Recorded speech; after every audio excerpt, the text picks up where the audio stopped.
Merci à vous tous de vous être déplacés ce soir et de venir assister à cette conférence, cette table ronde sur le thème du travail à l'ère post-Covid.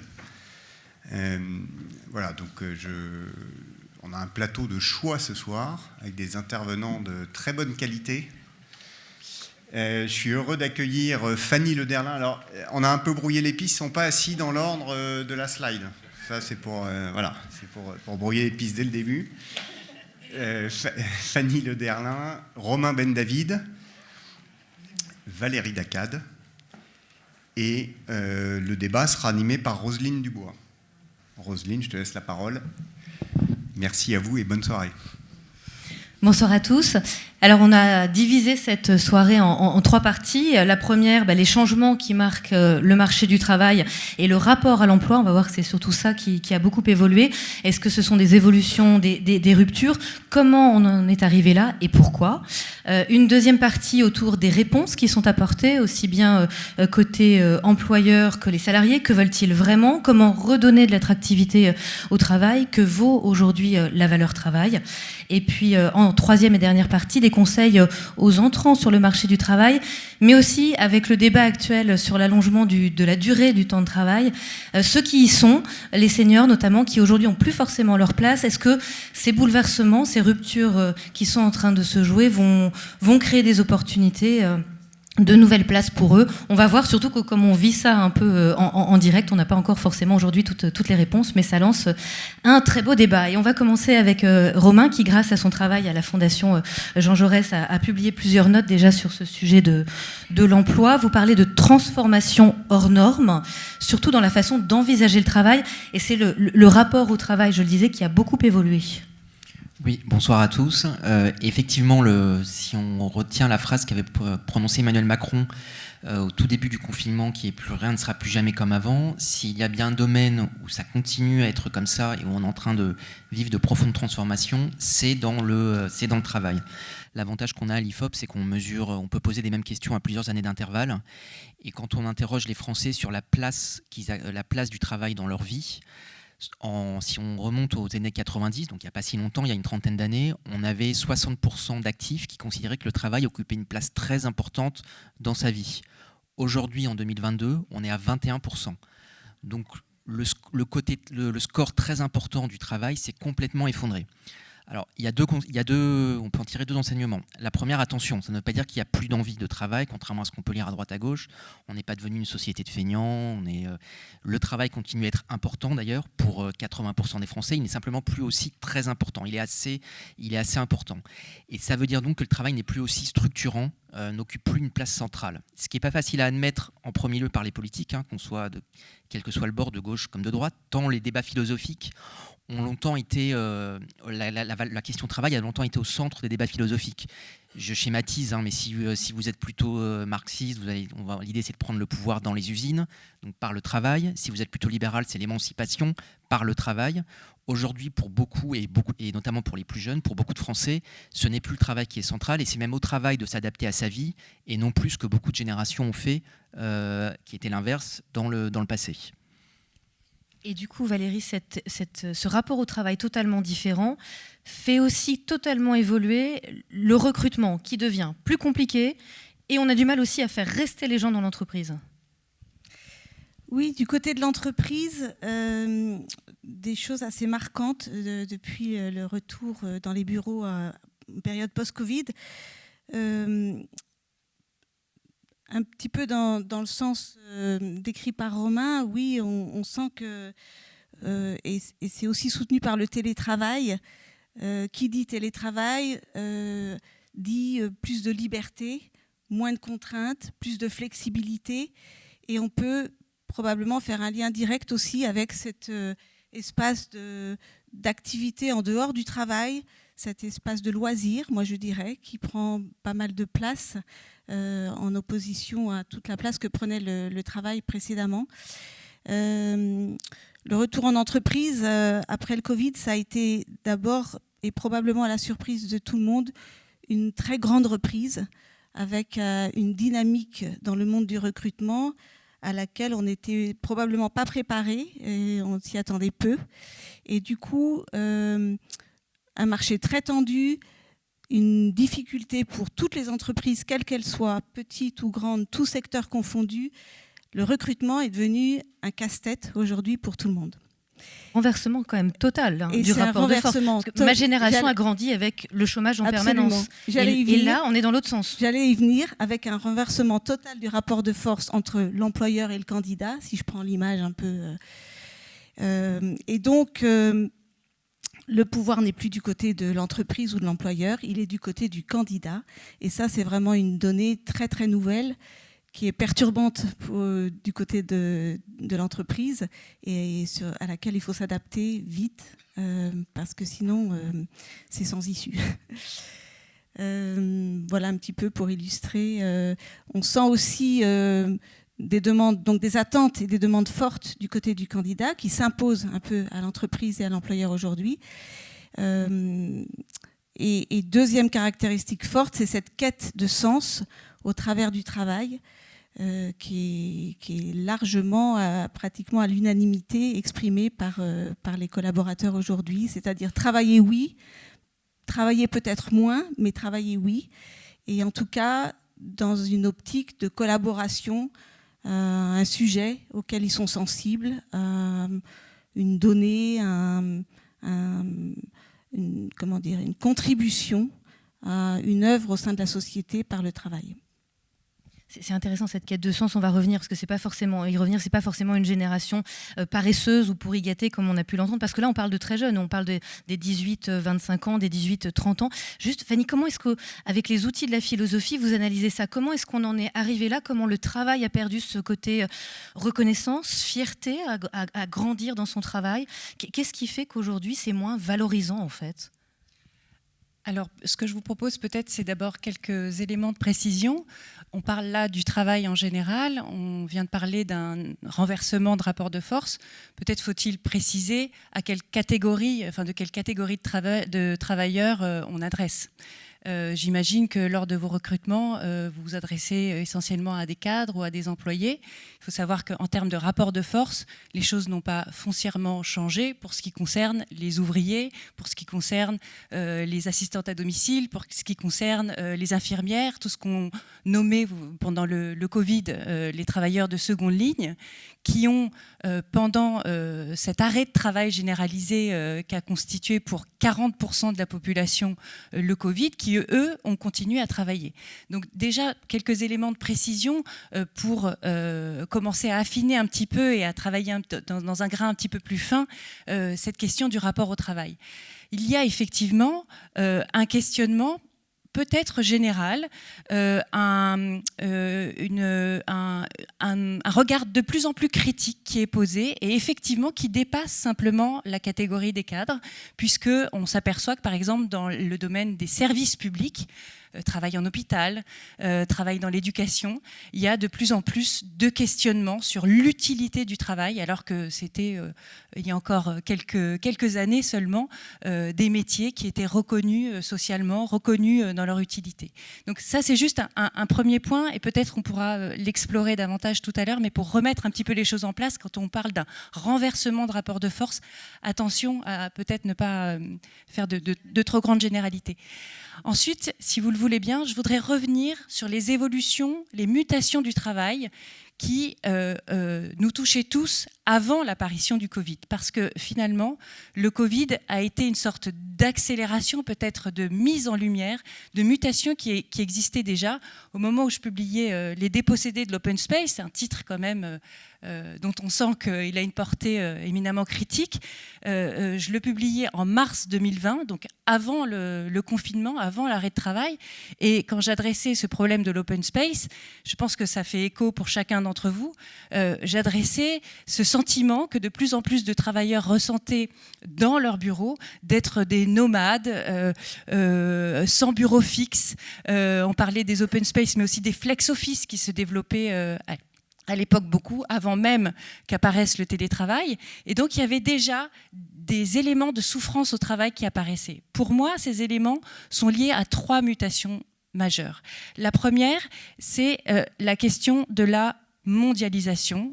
Si vous le permettez, j'évoque les 3 mutations, je les développe un petit peu et puis je vous laisse à nouveau la parole. Ça permet juste de développer un tout petit peu la pensée. Donc la première mutation, c'est la mondialisation. La deuxième, ce sont les mutations technologiques. Et enfin, la troisième, c'est un nouveau mode de management qui est apparu depuis, je dirais, une quarantaine d'années, toutes ces mutations remontant à la fin des années 90 en gros. Qu'est-ce qui s'est passé avec la mondialisation ? Eh bien, on a considéré que les travailleurs du monde entier pouvaient être mis en concurrence. Vous savez, c'est le fameux phénomène du plombier polonais. On a pu, pour les travaux, en tout cas, ne nécessitant pas trop de formation, eh bien, faire appel à des employés étrangers pour réaliser des tâches lorsque c'était moins coûteux pour les entreprises. Donc, rappelez-vous, ça n'est quand même pas si loin, il y avait ce sentiment que les travailleurs mondialement étaient mis en concurrence les uns avec les autres. Deuxième phénomène, la question des mutations technologiques. 3 mutations essentielles, la digitalisation, la robotisation et, je dirais, l'émergence de l'intelligence artificielle.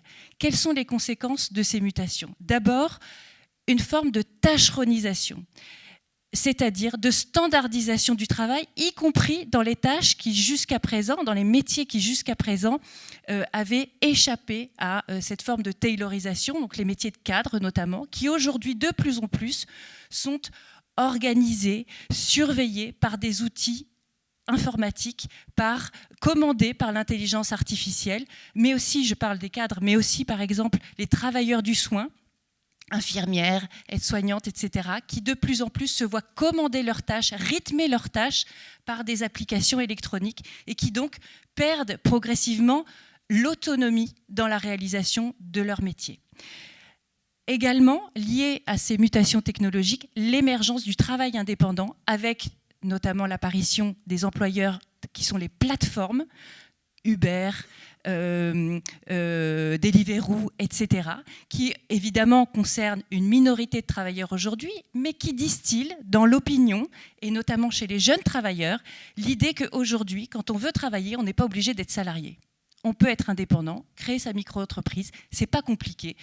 Soit on devient livreur, soit on crée sa micro-entreprise et on effectue un autre métier, peut-être même plus valorisant. Mais en tout cas, le travail pour les jeunes aujourd'hui est sous l'influence, à mon avis, des plateformes, notamment, ne se confond plus avec l'idée du salariat. Ça, c'est un point très important. Et enfin, dernièrement, le néo-management, c'est cette forme de management centré sur les chiffres, sur les résultats, mais aussi sur l'individualisation des salariés, individualisation de la négociation des fiches de paie, individualisation du variable dans le salaire au travail, qui fait que de plus en plus, on a, depuis une quarantaine d'années encore une fois, cassé les collectifs de travail et que les salariés se sentent, même quand ils travaillent en entreprise, de plus en plus en concurrence les uns contre les autres.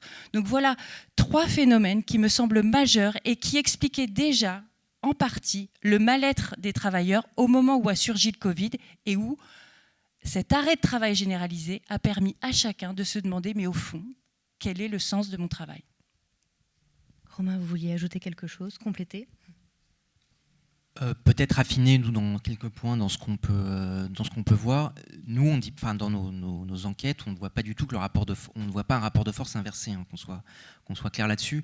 Ce qu'on voit en revanche, et ça, quelle que soit la catégorie sociale, peut-être même, on le voit même peut-être un peu plus chez les ouvriers et les employés, c'est cette place moins centrale du travail. Après, il faut s'interroger sur les raisons de cette place moins centrale. Oui, le Covid a constitué un formidable catalyseur de toutes ces évolutions.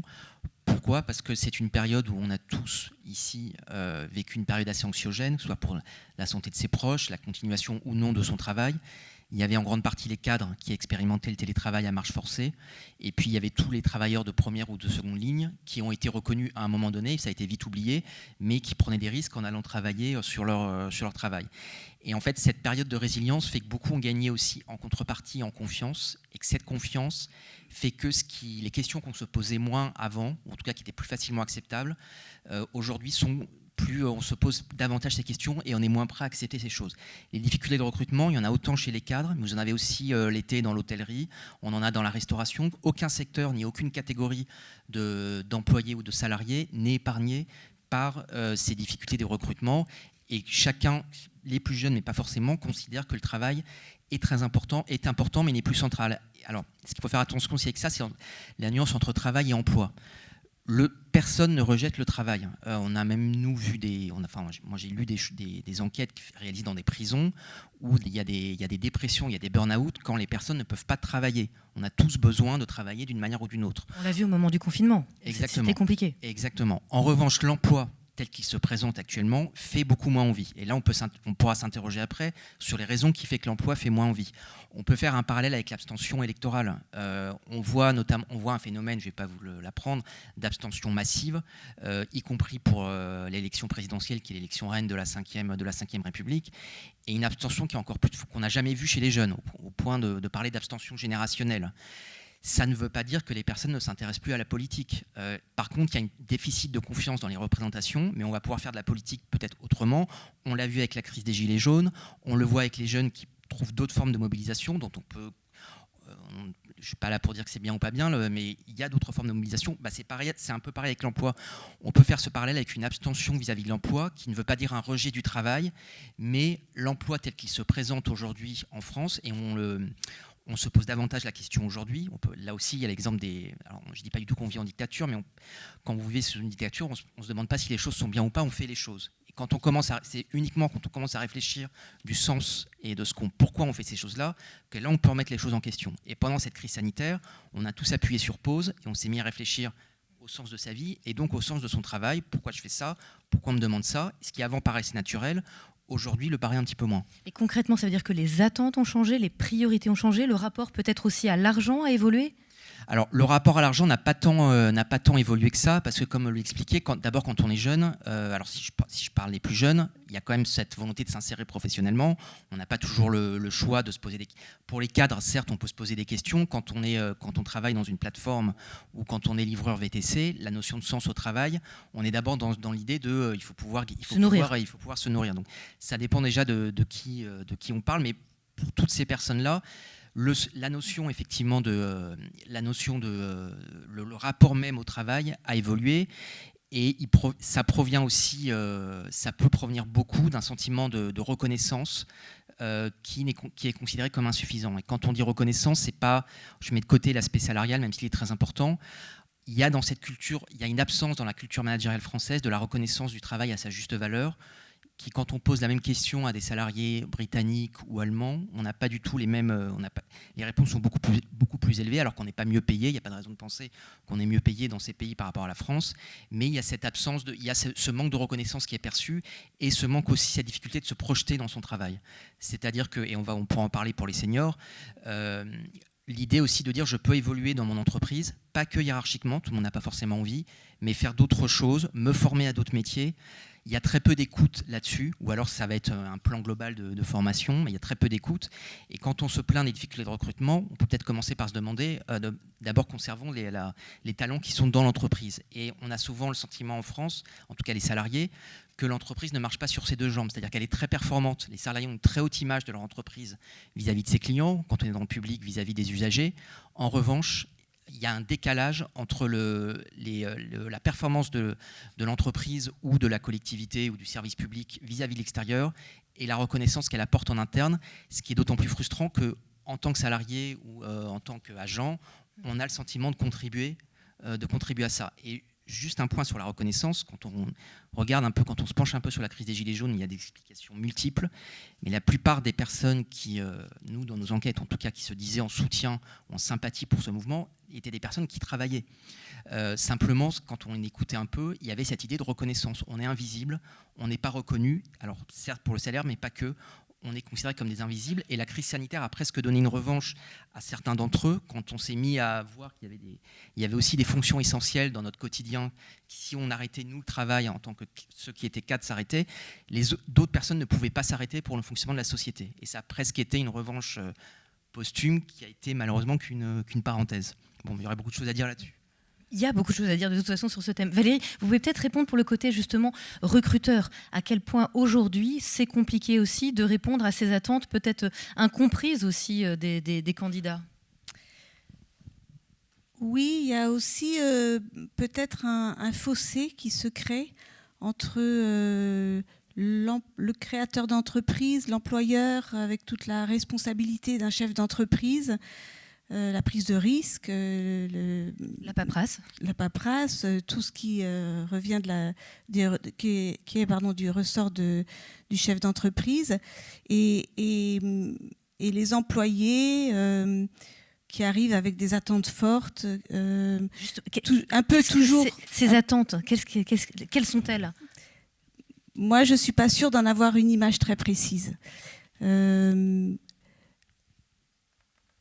y a des attentes de flexibilité, de liberté, un peu en réaction à trop de contraintes, telles qu'on a pu le connaître dans le passé, où de toute façon, c'est aussi un phénomène de la génération des jeunes, d'être moins de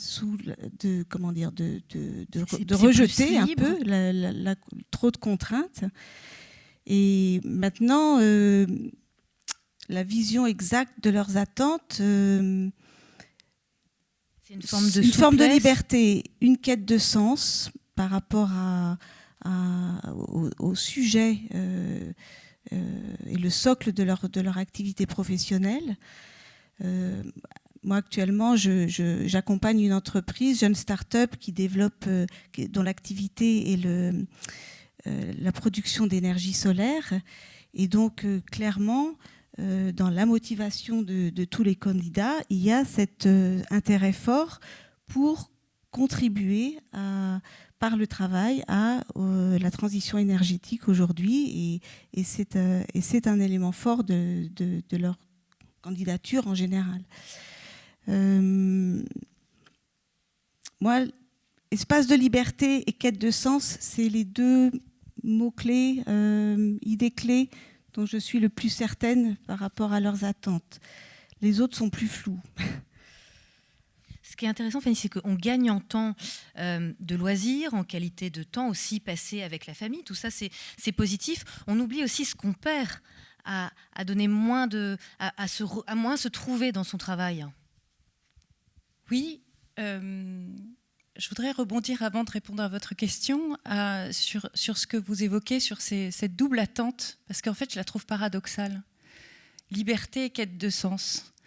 La liberté, aujourd'hui, je pense, est vécue par une grande majorité de travailleurs, et ça, je pense que c'est assez intergénérationnel, sous l'angle de l'indépendance, c'est-à-dire que l'autonomie. Et d'ailleurs, la revendication de l'autonomie, c'est une revendication critique qui remonte aux années 60. C'était vraiment le mot d'ordre de mai 68. Les entreprises qui d'ailleurs ont évolué au fil des années. Le capitalisme et l'entreprise a évolué au fil des critiques, y compris qui lui étaient adressées. C'est un phénomène qui a été analysé notamment par un sociologue qui s'appelle Luc Boltanski, qui a expliqué que, suite aux critiques dans les années 30 qui ont été faites aux entreprises du taylorisme notamment, elles ont muté, elles sont devenues des entreprises bureaucratiques, et puis suite aux critiques apparues dans les années 60, elles ont muté à nouveau et elles sont devenues les entreprises plus agiles qu'on connaît aujourd'hui, avec une sorte de lissage de la hiérarchie, et donc ce mot d'ordre de l'autonomie qui a été diffusé depuis cette époque-là. Et ce mot d'ordre, il me semble que, je reviens sur ce point que j'évoquais tout à l'heure, il s'est transformé depuis une quarantaine d'années. En même temps que cette individualisation du travail s'est développée dans l'entreprise, en même temps que le néo-management a de plus en plus cassé les collectifs de travail, cassé les actions collectives, cassé l'idée finalement qu'il y avait des corps de métier qui existaient, mais que au profit finalement d'un principe selon lequel il y a des individus, des humains qui sont là avec des savoir-faire, une professionnalité, mais aussi des savoir-être, leur identité, et que c'était d'ailleurs au nom de leur identité qu'ils devaient complètement s'engager dans l'entreprise. Il y a vraiment cette idée-là. Eh bien, sous cet effet-là, l'idée d'autonomie s'est transformée en idée d'indépendance. Je suis vraiment... plus je réfléchis à la question et plus je pense que à l'horizon de l'émancipation, c'est substitué, de l'émancipation et de l'autonomie, c'est substitué celui de l'indépendance. Or, les termes ne sont pas équivalents. L'indépendance, ça devient de plus en plus une façon d'aborder la liberté sous l'angle du libre choix, en fait.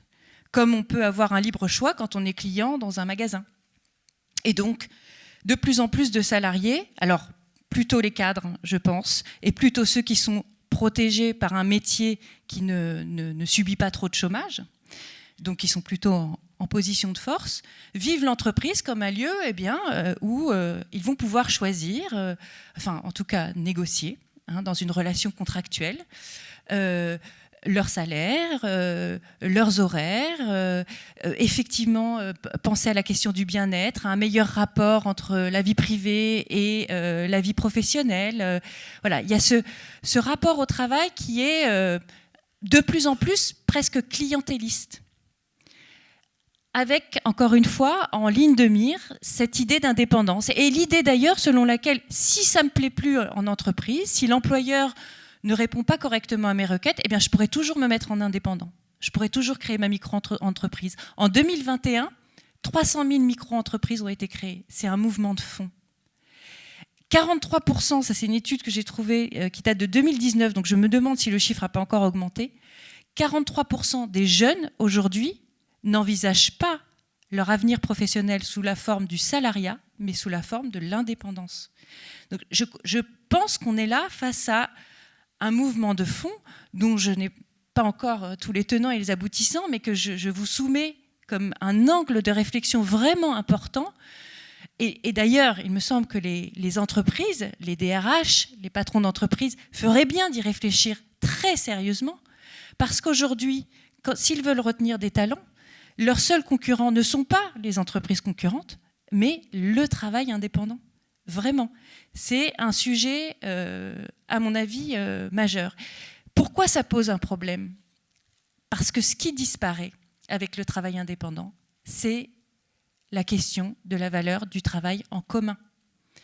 Or, d'un point de vue philosophique, cette fois-ci, on peut dire que le travail n'est pas simplement une façon plus ou moins agréable de gagner sa vie, de subvenir à ses besoins. Non. Le travail, historiquement, et peut-être même anthropologiquement, la question se pose, en tout cas historiquement, au moins depuis l'émergence du capitalisme, façonne notre rapport au monde. Il façonne notre rapport à la nature parce que c'est par le travail que nous métabolisons la nature, alors parfois à outrance, et c'est sans doute l'un des grands problèmes aujourd'hui, c'est-à-dire que la question écologique est presque une espèce de question qui rôde comme ça au-dessus de nos têtes chaque fois que nous travaillons, puisque nous nous demandons, mais ce que je fais, est-ce que ça contribue à exploiter les ressources de la planète ? Est-ce que ça contribue à créer des marchandises qui vont venir polluer, ajouter aux déchets qu'il y a déjà sur la planète ? Donc ça, mais qu'on le veuille ou non, c'est par le travail que l'humanité métabolise la nature, c'est par le travail qu'elle subvient à ses besoins. Donc on ne pourra pas du jour au lendemain décider qu'on arrête ça, puisque c'est la forme d'agir que nous avons pour subsister d'un point de vue existentiel et pour entrer en rapport avec la nature. Deuxième chose, le travail façonne nos relations sociales. Et ça, c'est un point qui me paraît très important. Vous évoquiez le parallèle avec le politique et la désaffection des jeunes pour la politique. Mais j'y vois un point commun. C'est cette déliaison sociale, cette atomisation à laquelle on assiste aussi depuis, à mon avis, une bonne décennie, et peut-être 2 décennies, mais qui est devenue aujourd'hui extrêmement problématique dans la mesure où c'était par le travail était l'un des lieux où les hommes et les femmes se conformaient à la vie sociale. Bien entendu qu'il y a l'idée de conformisme derrière. Se former, apprenez des gestes, se conformer, apprenez les rituels, la manière de se présenter, de se tenir en société, de se présenter publiquement. Tout cela, ça passait aussi par le travail. Ça peut passer par le fait d'être un apprenti, un ouvrier, d'entrer à l'usine. À chaque fois, il y avait des codes. Et ces codes permettaient ensuite aux travailleurs de se faire à la vie sociale. C'est tout cela aujourd'hui qui est d'une certaine manière remis en cause. Sachant par ailleurs, pour ce qui concerne le lien social, que dans le système capitaliste, on ne travaille pas pour subvenir à ses propres besoins. On travaille pour subvenir aux besoins de la collectivité. C'est bien ça qui se passe quand je fabrique des allumettes. Je ne vais pas toutes les consommer. Donc, c'est toutes ces dimensions collectives qui sont aujourd'hui en train de se perdre, qu'on est en train de perdre de vue. Et enfin, évidemment, la dernière dimension existentielle très importante que vous étiez en train d'évoquer, c'est la question de l'accomplissement de soi au travail. Et cet accomplissement et cette reconnaissance qui a effectivement été évoquée au moment du Covid, Emmanuel Macron lui-même a cité, je l'ai noté parce que je ne le retiens pas par cœur, mais c'est un article à apprendre par cœur, le premier article de la Déclaration des droits de l'homme et du citoyen de 1789. C'était lors de son deuxième discours pendant le confinement, je ne sais pas si vous vous rappelez, il évoquait les deuxièmes lignes et il cite cet article 1, que je vous rappelle. Les hommes naissent et demeurent libres et égaux en droit. Les distinctions sociales ne peuvent être fondées que sur l'utilité commune. Emmanuel Macron dit ça en 2020. On en est où aujourd'hui? On en est où après la crise des hôpitaux? On en est où après cette crise du Covid qui a mis l'accent sur l'importance de tous ces travailleurs de l'ombre qui, depuis, alors il y a eu un Grenelle, pour les hôpitaux, mais qui, depuis, n'ont pas vu massivement leurs conditions salariales, la reconnaissance sociale changer. Ils sont retournés travailler dans l'ombre et plus personne n'en parle aujourd'hui. Et là, c'est peut-être plus politique, et il ne faut pas que je m'emballe, mais cette réforme des retraites qui est faite aujourd'hui, qui est faite au nom de critères comptables qui sont tout à fait légitimes, il faut bien équilibrer les comptes publics, il n'y a aucun problème là-dessus, mais simplement qui n'est fait que en ce nom-là, sans que soit adressée la question de la justice sociale et rappeler cette déclaration qu'a fait Macron en 2020, sans que soit évoquée la question de la crise écologique et que soit adressée la question de la finalité que nous voulons donner à notre travail, sans que soit évoquée la question du creusement des inégalités et du creusement des salaires entre les hommes et les femmes, entre les patrons et les employés, etc. Rien, aucune de ces questions, qui sont des questions centrales pour le lien social, n'ont été abordées à l'occasion de cette réforme. Pour moi, c'est tout cela qui crée aujourd'hui le malaise immense que l'on ressent quand on parle du sens au travail et quand on entend des jeunes se demander ce qu'ils vont faire de leur vie et comment ils vont rentrer sur ce marché. Romain, je vous voyais acquiescer. On reviendra certainement sur la réforme des retraites, peut-être aussi avec vos questions après. Je voulais juste... vous vouliez ajouter quelque chose? Non, c'est juste pour compléter par rapport à ce qu'on peut voir, c'est que quand on parle de travail, on est tous traversés par nos propres contradictions. On parle de soi, fondamentalement, quand on parle de travail. On n'est pas en train de juger une personnalité politique ou un produit en disant c'est bien, c'est pas bien. Et quand il y a eu cette crise sanitaire qui, encore une fois, n'a pas été le début de tout ce changement, mais qui a été un accélérateur et un catalyseur énorme. Si on prend l'exemple du télétravail, alors attention avec le télétravail, ça ne concerne surtout que les cadres. On n'a que 35% des salariés. Et ça creuse des inégalités entre Exactement. ceux qui peuvent télétravailler et les autres. Exactement. Mais si on prend cet exemple du télétravail, ça résume bien en fait ces contradictions. C'est-à-dire qu'au début, beaucoup ont été néo-télétravailleurs, c'est-à-dire l'ont adopté à marche forcée. Leur entreprise n'avait pas du tout cette culture-là, et du coup leur a dit vous allez travailler chez vous. Pour beaucoup de salariés au début, c'était génial, c'est la liberté. Et puis la liberté peut vite devenir aliénante s'il n'y a pas la reconnaissance derrière, si on ne partage pas avec d'autres, s'il n'y a pas ce lien social. Et c'est pour ça que cette notion de lien social est effectivement fondamentale. Et quand au début, on demandait nous aux salariés qui pouvaient être en télétravail combien de jours ils souhaiteraient être en télétravail, on avait une réponse qui était autour de 4-5 jours. En gros, si on pouvait l'être tout le temps, on le serait tout le temps. Aujourd'hui, quand on leur demande, on est sur un idéal de 2 jours. Et ce qui est à peu près, les courbes se rejoignent entre ce que proposent les accords que la plupart des entreprises proposent. Et on a bien vu que les choses se font... on a fait les choses très rapidement, comme souvent en France. C'est-à-dire que c'est souvent, quand on n'a pas le choix, que les choses finissent par avancer, ou c'est de façon révolutionnaire, ou c'est moins par de la négociation et moins par le temps.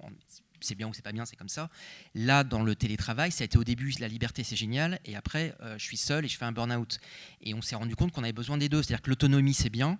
Mais l'autonomie, et que c'est comme une liberté dans le contrat social, la liberté, ça se gagne, et ça suppose aussi des contraintes de l'autre côté. Et donc ça suppose effectivement de respecter des règles, mais chacun aussi a besoin, comme un enfant, d'être cadré, quand on parle d'éducation, d'avoir des règles, d'avoir un cadre à respecter. Et donc la liberté, dans un cadre précis, c'est petit à petit, on commence à voir qu'il y a un équilibre qui commence si je parle des télétravailleurs, à se créer là-dessus. C'est-à-dire qu'il y a de la confiance d'un côté, et de l'autre côté, il y a un besoin aussi de montrer ce qu'on fait. C'est très difficile quand vous êtes en télétravail, par exemple, de montrer votre investissement, et vous avez même, parfois, vous en faites plus que ce qui est demandé, parce que vous avez l'impression, cette injonction de dire on va penser que je ne fais rien de ma journée. Et donc je pense que ce qui a été au début assez manichéen, c'est que de la liberté, et après, au contraire, il y a une désocialisation. Petit à petit, on voit que les choses, avec un peu de temps, s'assemblent autour de ce contrat, autour d'une liberté, mais qui se fait dans des normes. Alors justement, quelle réponse face à ces ruptures, puisqu'on voit que ces évolutions sont vraiment marquées, que c'est des ruptures, comment redonner de l'attractivité au travail? Encore une fois, on le vit en ce moment même, on n'a pas forcément toutes les réponses. Est-ce que les pouvoirs publics vont se saisir de la question? Déjà, pour les recruteurs, Valérie, il y a la notion de bien-être. Ils ont découvert qu'elle devenait très importante pour les salariés, et ils ont décidé d'investir au sens propre du terme là-dessus. Les entreprises sont un peu désemparées. Elles sont obligées de jouer un peu sur tous les tableaux pour essayer de pallier à ces incompréhensions. Elles sont en charge, elles ont un travail en RH à la fois de recrutement, ce qui veut dire attractivité. J'aime bien cette notion de client. C'est vrai qu'aujourd'hui, j'ai l'impression d'avoir plus des clients que des candidats. Parce qu'ils ont plus le choix. Parce qu'ils ont du choix. Et quand je travaille dans un secteur très tendu dans les ENR, les énergies renouvelables, et donc les candidats sont très sollicités, et 2 fois sur 3, l'offre d'emploi que je propose est refusée. Moi, je n'ai jamais connu ça en 20 ans de carrière, en tout cas à une échelle aussi marquante. Donc, et là, je ressens la notion de client, c'est est-ce qu'il va m'acheter ? Alors que c'est pour ça qu'on parlait de retournement de rapport de force tout à l'heure, parce que ce n'est pas une situation qu'on a connue dans ce sens-là. Qu'est-ce que vous allez vendre pour le faire venir? Qu'est-ce que vous allez lui vendre? Je vais lui vendre. C'est pour ça que en recrutement, cette fonction s'appelle maintenant le talent acquisition. C'est vraiment toute une organisation pour être attractif, pour attirer les jeunes. Ça se déploie par de la présence sur les réseaux sociaux. Il faut être visuel. Il y a une application très connue qui s'appelle Welcome to the Jungle, qui travaille sur ce qu'on appelle l'employer branding, c'est-à-dire qu'il faut se montrer, il faut faire témoigner les collaborateurs, presque, j'ai envie de dire, vendre du rêve pour attirer l'attention de futurs collaborateurs. Une fois que le collaborateur intègre l'entreprise, il faut le garder, puisque les cycles, l'engagement est peut-être moins marqué dans la génération nouvelle. Et du coup, il n'est pas rare qu'ils viennent 6 mois, 1 an et demi, ce qui reste des cycles très courts de collaboration au sein d'une entreprise. Donc, on est obligé de travailler sur la gestion des talents, sur comment les inciter à rester, comment les nourrir, donc on travaille à la fois sur leur bien-être et sur les perspectives. Concrètement, le bien-être, ça veut dire quoi? Ça veut dire à la Google, alors, on va mettre une table de ping-pong. Ouais, j'ai peur que. J'espère que c'est pas que gadget. J'ai peur que les réponses qu'on trouve aujourd'hui restent un peu superficielles. C'est-à-dire qu'on travaille sur le visuel, on vend du rêve, on installe un baby-foot, il y a la livraison toutes les semaines d'un panier de fruits. Il y a des tas de choses. Je suis pas. Et ça suffit à faire signer quelqu'un? Je suis pas sûre qu'on travaille vraiment sur les questions de fond. C'est sur la forme. Oui, on a des petites choses à mettre en œuvre et qui passent un peu dans les standards, en tout cas dans le monde des startups que j'accompagne un peu. Je suis pas sûre qu'on travaille sur les vrais sujets de fond que vous évoquez, Fanny. Mais je pense que, étant un peu désemparée, on active le plus facile. Je reste néanmoins curieuse de voir les réflexions qui vont se mettre en place progressivement. Je pense notamment à une société que j'ai accompagnée en 2018 et je suis un petit peu son évolution. Je les ai accompagnés en 2018 pour passer de 25 à 55 collaborateurs en quelques mois. Aujourd'hui, ils sont 230. Et parmi les personnes que je recrutais, il y en a une qui vient d'être nommée directrice de la culture et de l'engagement. Ça veut dire que cette entreprise et ses dirigeants sont en train de se donner des moyens forts pour travailler sur la notion de culture, pour travailler sur la notion d'engagement. Et Aurélia va recruter 2 personnes pour travailler avec elle sur ces questions, pour donner du liant, pour donner de la motivation, pour créer des échanges, pour développer l'implication des collaborateurs, tout ce qu'on a perdu, tout ce que vous avez décrit, Fanny, pour le recréer de manière plus structurée, peut-être pas artificielle, mais un peu quand même. Et donc, c'est quand même intéressant de se dire qu'une société de 230 collaborateurs aujourd'hui crée 3 postes pour travailler ce sujet de l'attractivité, l'engagement, de la culture d'entreprise, des choses qu'on a totalement perdues probablement autour des 10 et 20 dernières années. Je suis d'accord avec vous. Pour rebondir sur ce que vous dites, c'est très intéressant de savoir comment ça se passe effectivement du côté des entreprises, comment elles réfléchissent en ce moment. Mais j'ai l'impression, je me disais ça en vous écoutant, que si ce qui est regretté, c'est que les salariés se comportent en clients, ce que vous décrivez finalement ne va faire que renforcer ce clientélisme. Parce que finalement, qui propose des emplois à des individus comme s'ils étaient des clients? Les plateformes numériques. Elles, d'ailleurs, il y a eu des tas de procès, alors maintenant, heureusement, ce faux travail indépendant, parce qu'elles traitent en fait les personnes qui travaillent pour elles comme des salariés. Et la Cour de cassation en France, il y a 2 ans, a montré qu'il y avait un salariat caché. Il y a aussi des tas d'arrêts à Londres, notamment, enfin dans le monde entier. Ça devient plus problématique pour les plateformes, mais au départ, leur modèle économique consiste à s'adresser à des individus, à leur dire « vous êtes mon client, inscrivez-vous sur ce site internet, vous êtes client travailleur en fait, et vous allez être mis en relation grâce à mon algorithme avec des clients à qui vous allez proposer un service, livrer un repas ou conduire une voiture. » Donc cette relation de clientélisme, elle préexistait avec tout ce qu'on a dit, avec l'individualisation des rapports de travail, la mise en concurrence des salariés entre eux, une espèce de fabrication comme ça de mercenaires qui est liée là au néo-management, mais elle est incroyablement renforcée par l'arrivée de ces acteurs économiques plutôt branchés, plutôt cool, qui ont une influence sur l'opinion et notamment sur les jeunes, qui est considérable.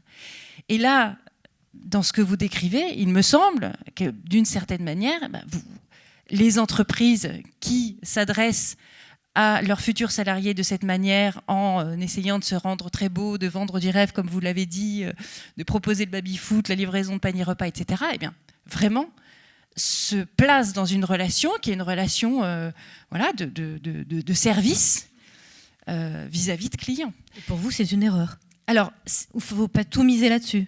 Je ne suis pas là pour dire si c'est une erreur. Pour moi, et je trouve aussi, je l'ai noté, le fait de créer un responsable engagement, c'est ça, culture et engagement. Je comprends tout à fait ce qui est recherché, mais l'engagement ne se décrète pas. C'est comme, c'est lié, enfin, j'y vois une analogie avec le fait que les entreprises puissent déclarer la RSE, le purpose, la vision sociétale qu'elles poursuivent, le bien, en gros, qu'elles essaient d'apporter au monde et qui attendent de leurs salariés de s'engager à 100% derrière ce bien qu'elles vont apporter au monde. Mais l'engagement des salariés, il doit venir du bas. En fait, ça commence par les relations informelles qui peuvent être nouées, les actions communes, les discussions à la machine à café, ce sens du collectif qui fait qu'on se sent appartenir, qu'on sent qu'on a une culture d'entreprise. Ça se travaille d'abord par en bas. Alors, vous me direz, mais comment on fait quand on est DRH? C'est un peu tard, en fait. Ce lien s'est délité. Mais pour moi, ça n'est certainement pas en essayant de les rattraper par la peau des fesses, en se présentant comme une enseigne ou comme un supermarché, qu'on y arrivera. Donc je pense que la question, en fait, elle est politique. Vous parliez des Gilets jaunes. Effectivement, il y a eu, au moment du mouvement des Gilets jaunes, et je pense qu'il y a un petit peu aussi ce même phénomène avec voilà, ce qui commence un petit peu à arriver là dans la mobilisation contre les retraites, quelque chose comme une revanche du collectif. Ce qui s'est passé, et alors, en plus, les Gilets jaunes, ça se passait le samedi sur les ronds-points, enfin rien à voir avec le lieu de travail, mais on avait des travailleurs qui se retrouvaient, qui questionnaient le sens, pas forcément de leur vie, ni le sens de leur travail, mais finalement, ce qui avait de l'intérêt pour eux, de l'importance pour eux, qui se mettaient à discuter ensemble, qui menaient une action commune. Et c'est tout ça qui est perdu aujourd'hui quand dans l'entreprise, et ça va être renforcé par le télétravail, eh bien, les syndicats perdent de l'importance, les actions sociales, les mouvements de grève eh bien, sont de moins en moins nombreux. Eh bien, non pas que je fasse l'apologie de la grève ou de la lutte, mais à force de trop casser ça, qui faisait partie du travail, on a peut-être touché à l'os de ce qui faisait le sentiment du commun du travail. Voilà. Et peut-être est-il temps, alors il y a peut-être quelque chose à quoi se raccrocher, et je vous laisse répondre, mais finalement la question écologique est peut-être une bénédiction pour retrouver ce sens du collectif, ce sens du commun au travail. Parce que finalement, en proposant aux travailleurs, non pas de jouer au baby-foot ou d'avoir un panier repas pour profiter de leur bien-être, non pas de faire du yoga, mais de questionner la finalité de leur entreprise. De se dire, bon, bah, très bien, on a un enjeu, on travaille, je sais pas, dans l'énergie. Comment on fait collectivement pour travailler de manière à réduire notre impact écologique? On ferait travailler on réfléchir les travailleurs ensemble à cette finalité. Peut-être alors quelque chose se passerait-il. Mais pour ça, il faut leur faire confiance. Ce que vous décrivez me fait penser à un projet qui se met en place dans plusieurs entreprises et notamment dans celle que j'accompagne actuellement grâce à une application, une start-up qui s'appelle Team Starter, qui rejoint un petit peu cette idée de développement du collectif. Le principe, c'est par cette plateforme, nos dirigeants donnent à chaque collaborateur une somme par mois, une cagnotte, c'est 10 € par mois à chacun des collaborateurs. Face à ça, chaque salarié dans l'entreprise est force de proposition sur un projet de bien-être ou de semi-professionnel qu'il propose par le biais de la plateforme, bien sûr, à l'ensemble des collaborateurs. Il fait une petite campagne autour de son projet et demande à être soutenu dans son projet qu'il va mettre à disposition de l'ensemble des collaborateurs. On a quelqu'un qui a proposé de faire un atelier de savon do-it-yourself à l'heure du déjeuner. Et donc, il considère qu'il a besoin de 250 € de matériel et de la place d'une salle par semaine. Et il sollicite l'ensemble des collaborateurs pour le soutenir dans cette initiative. Vous mettez vos 10 € ou 20 €, la somme que vous avez au crédit de votre cagnotte. Et donc, ces projets, ils sont assez intéressants parce qu'ils sont à l'initiative de la base, font l'objet d'échanges à l'heure du déjeuner. Il faut voter pour moi, et qu'est-ce que vous en pensez, et ci et ça. Certains aboutissent, certains n'aboutissent pas. Donc, c'est vrai que ça met aussi un petit peu... ça responsabilise les collaborateurs parce que finalement, ils viennent avec une idée et l'idée n'est peut-être pas soutenue. Est-ce qu'elle est mal pensée? Est-ce qu'elle est mal communiquée? Est-ce qu'en tout cas, il y a des loupés? Il y en a qui réussissent tout de suite. Et donc, ça va quand même, encore une fois, par le biais d'une plateforme et à la manière des jeunes au XXIe siècle, mais ça va quand même dans ce sens. Et c'est plutôt un projet qui fonctionne bien, qui fait parler, qui fédère, qui est dynamique, qui est facile et relativement efficace. Et je pense qu'il y en aura d'autres. Alors, il y a plein de sujets au travers. Chacun est libre de proposer vraiment des projets très variés. C'est des récoltes de bouchons-liège pour soutenir le cancer, comme c'est la fabrication de savon, comme c'est qu'est-ce que j'ai vu passer des pratiques de loisirs ensemble, enfin, porte ouverte. Libre expression à l'initiative des collaborateurs pour faire fédérer autour de projets collectifs. Pour vous, Romain, dans cette idée de motivation toujours, la motivation, elle reviendra avec les perspectives. C'est ce que vous disiez tout à l'heure, cette idée de mobilité interne qui est très importante. Si une entreprise veut me garder, il faut qu'elle me promette ou qu'elle me fasse miroiter des perspectives d'évolution. Oui, exactement. On a parlé là de la façon d'attirer les salariés. Et en fait, effectivement, pour beaucoup d'entreprises, il y a toute une danse du ventre qui est faite pour attirer, surtout dans cette période où c'est compliqué. Mais on a l'impression qu'une fois qu'on a franchi la porte, ça s'arrête là. Et il y a cette culture finalement d'une marque employeur qui va être très séduisante pour l'externe et beaucoup moins pour essayer de fidéliser en interne. Encore une fois, c'est le meilleur moyen de ne pas perdre, de ne pas avoir de problème de recrutement, c'est de fidéliser les personnes qui sont déjà en place. Et il y a une déception qui est assez forte chez les salariés français qui conduit à de la démotivation, pas de la désimplication. C'est-à-dire que nous, en gros 80% des salariés qui considèrent qu'ils en font plus que ce qui leur est demandé, mais qui considèrent en parallèle qui estiment être plus démotivés qu'avant parce qu'ils n'ont pas, d'une part, si on résume, cette reconnaissance de leur travail à juste valeur, mais aussi ces perspectives de pouvoir se projeter. Alors, se projeter, ça peut être dans la hiérarchie, mais ça peut aussi être apprendre de nouvelles tâches, apprendre un nouveau métier dans son entreprise. Et l'idée, c'est que deux salariés qui exercent la même fonction n'ont pas forcément, ou même rarement, les mêmes envies d'évolution et de pouvoir se projeter dans une entreprise. Alors tout ça, c'est plus facile effectivement dans les grandes entreprises. Il ne faut pas oublier que 90% des entreprises françaises sont des TPE où là, le but, c'est de survivre au quotidien et on a moins le temps d'investir sur le temps long. Mais encore une fois, c'est des questions à se poser si on ne veut pas avoir de difficultés de recrutement.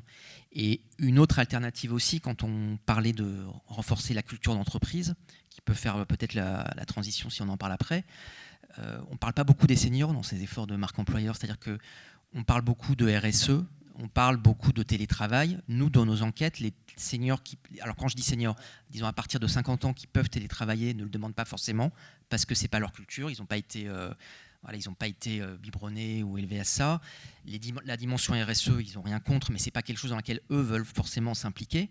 Par contre, un senior est toujours demandeur, par exemple, à une grande... Eux, ils ont été élevés dans la culture d'entreprise, dans l'idée qu'il fallait rester longtemps dans une entreprise, alors qu'au contraire, les plus jeunes sont élevés dans l'idée qu'une bonne carrière est une carrière hybride.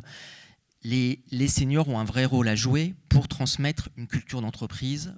On parlait même de vieux schémas de mentorat qui existent depuis très longtemps et qu'on a un peu oublié et qui ne vont pas uniquement... Alors, une solution, effectivement, ça peut être d'avoir des Chief Happiness Officers ou des fonctions dédiées comme ça, mais on a aussi des personnes dont c'est l'expérience et qui savent très bien transmettre des valeurs, qu'est-ce qui fait des histoires dans l'entreprise, comment est-ce qu'elle était avant, quelle était sa finalité, du coaching, enfin plein de choses que des salariés seniors peuvent transmettre à des plus jeunes, ou en tout cas à des personnes qui arrivent récemment. Ça peut aussi être des personnes plus âgées, qui arrivent dans cette entreprise. En fait, pas besoin d'aller chercher très loin, ni en termes financiers, pour essayer justement de cette fameuse culture d'entreprise qui manque beaucoup quand on est en télétravail, où c'est beaucoup plus difficile de l'intégrer. Il y a des passerelles possibles en fait et qui ne sont pas nécessairement des innovations. On parle des recruteurs, on parle des salariés, on parle des entreprises. On n'a pas encore évoqué... Alors les syndicats, on les a cités une fois, comme si aujourd'hui, ils avaient vraiment perdu leur influence. Les pouvoirs publics, ils ont quand même un rôle à jouer face à cette valeur travail. Quand on entend là, le débat sur les retraites, cotiser plus pour gagner plus, c'est quelque chose qui ne passe pas du tout aujourd'hui, qui ne passe plus du tout. Ça vous enthousiasme ? Non, il y a un point sur les retraites, effectivement, c'est qu'on est en surface. C'est-à-dire qu'on est sur de l'injonction. sur le plan comptable, on ne peut pas tellement contredire le fait qu'il y a un déficit. Après, mais même sans aller que sur les retraites, le cotiser plus, c'est le travailler plus de Sarkozy d'il y a quelques années. Pourquoi est-ce qu'aujourd'hui, ça ne trouve plus du tout d'écho? Alors, il y a d'abord un côté psychanalytique, c'est-à-dire qu'en surface, il y a la retraite, mais quand on creuse un peu, il y a le rapport au travail derrière. Ok, on va travailler plus, pas de problème, mais qu'est-ce qu'on fait derrière dans le rapport au travail? Et l'exemple du président Macron qui dit il n'y a qu'à traverser la rue pour trouver du boulot. En fait, la conjoncture actuelle, factuellement, ok, pourquoi pas, il a raison, on est dans une période où justement il y a des tensions sur le recrutement et c'est assez facile de trouver un boulot. Mais on est, sans faire du politique bashing, sur des personnes à gauche comme à droite qui ont rarement travaillé en entreprise. Et en fait, ok, ils se disent on traverse la rue, mais personne ne se pose vraiment la question, une fois qu'on a franchi la porte de l'entreprise, une fois qu'on a traversé la rue, qu'est-ce qui fait qu'on a envie de se projeter? Qu'est-ce qui fait qu'on a envie d'y rester? Et qu'est-ce qui fait au contraire qu'on n'a pas du tout envie et qu'on va quitte même préférer à être indépendant ou à sortir de ce système-là, parce qu'il n'y a pas de... On ne donne pas cette possibilité notamment de projection, il n'y a pas cette reconnaissance. Pour les plus jeunes, je rebondis sur le fait que c'est une génération qui a grandi en ne voyant que... Enfin, pour beaucoup, ses parents, ses proches, ses grands-parents galérer, c'est-à-dire travailler beaucoup, le fameux travailler plus pour gagner... Pas de travailler beaucoup, oui. Travailler plus, oui. Gagner plus, je ne suis pas certain, et beaucoup ont vu ça, et on voit cette inversion. D'ailleurs, en 2008, on avait 60% des salariés qui préféraient gagner plus d'argent et avoir moins de temps libre. Aujourd'hui, ça s'est complètement inversé. Je ne pense pas que ce soit une inversion de valeur, c'est qu'ils ont vu concrètement des parents ou des proches se tuer à la tâche, c'est le cas de le dire, sans forcément en avoir les bénéfices, et en plus en termes psychologiques en étant très dégradés. Donc poser la question des retraites, effectivement, d'un point de vue comptable, le voir que d'un point de vue comptable et financier, très bien, mais on n'ouvre pas la boîte, j'ai l'impression, beaucoup n'ouvrent pas la boîte pour savoir qu'est-ce qui va faire que le travail donne plus envie. Et finalement, on dit aujourd'hui, mais c'est hallucinant, ces jeunes qui pensent déjà à la retraite et qui ne veulent pas cotiser plus. Oui, sauf que quand on n'a pas ce sentiment de reconnaissance perçue dans son travail, ou quand on a vu ses parents ne pas être reconnus, qu'est-ce qui reste comme forme ultime de reconnaissance? C'est finalement quand on sera à la retraite et c'est cette petite reconnaissance de maintenant on a du temps libre et on s'organise et on le fait comme on le souhaite. Et en fait, cette projection-là, même si elle est à 30 ans ou à 40 ans, c'est difficile de renverser ça et de se dire, dans la mesure où je peux me projeter dans mon travail, je vais me projeter sur ce qu'il y a après. Et d'où l'attachement aussi très fort à cette notion, aux retraites, encore une fois, d'une grande majorité de Français. On n'est pas que sur un clivage social où je crois qu'il y a 78% des Français, ça évolue assez souvent, qui sont défavorables à cette réforme des retraites. Et on a une grande majorité, 58%, qui soutiennent le mouvement. Parce que, alors, pas toutes les formes du mouvement, mais en tout cas, il y a une espèce de sympathie pour le mouvement. Donc on voit bien qu'on est transclivage là. C'est pas uniquement une partie de la population, et ça questionne sur il y a un côté psychanalytique quand même. Si on est à ce point-là attaché aux retraites, c'est pas tellement qu'on considère tout ce que ça va arriver demain, c'est que ce qui se passe avant, on n'en parle pas tellement, et ça fait plus tellement envie. Et pour abonder dans votre sens, vous parlez de réforme de surface, et effectivement, il me semble qu'au travers de cette réforme de la retraite, finalement, la seule question qui est abordée, c'est celle du combien on va travailler, combien est derrière la logique comptable qui justifie et qui est dans tous les éléments de langage du gouvernement actuellement. Or, la question de fond qui se pose, et la question que peut-être énormément de travailleurs se posent aujourd'hui, c'est pourquoi ? Pourquoi travailler ? Avec comme horizon conceptuel la question de l'impact écologique et la question de la catastrophe écologique face à laquelle nous sommes. Et les deux points n'étant pas reliés, il me semble qu'il y a une sorte de hiatus qui se crée, une incompréhension totale. Or, se poser la question pourquoi travailler permettrait, à mon avis, de revaloriser complètement le travail, parce que ce n'est pas le travail en tant que tel qui conduit au productivisme et à l'exploitation des ressources et à la crise écologique qui est la nôtre. Ce n'est pas le travail en tant que tel, c'est la manière dont nous l'avons collectivement pratiqué depuis, disons, 250 ans. Aujourd'hui, finalement, ça me fait penser à une phrase d'André Gortz que je m'étais notée aussi pour pouvoir vous la communiquer parce qu'elle est très belle.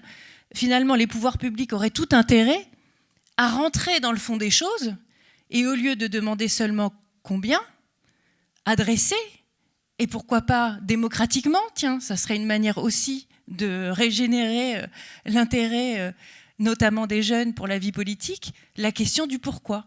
Et je trouve qu'elle est très bien adressée par André Gortz, qui est donc un philosophe pionnier de la pensée écologique, qui écrivait dans les années 70, qui est mort dans les Métamorphoses du travail, c'était 89, c'était proche de son décès. Et il écrit, et je pense que c'est vraiment la question aujourd'hui qui pourrait, en tout cas politiquement, philosophiquement, mobiliser la société autour de la question du travail.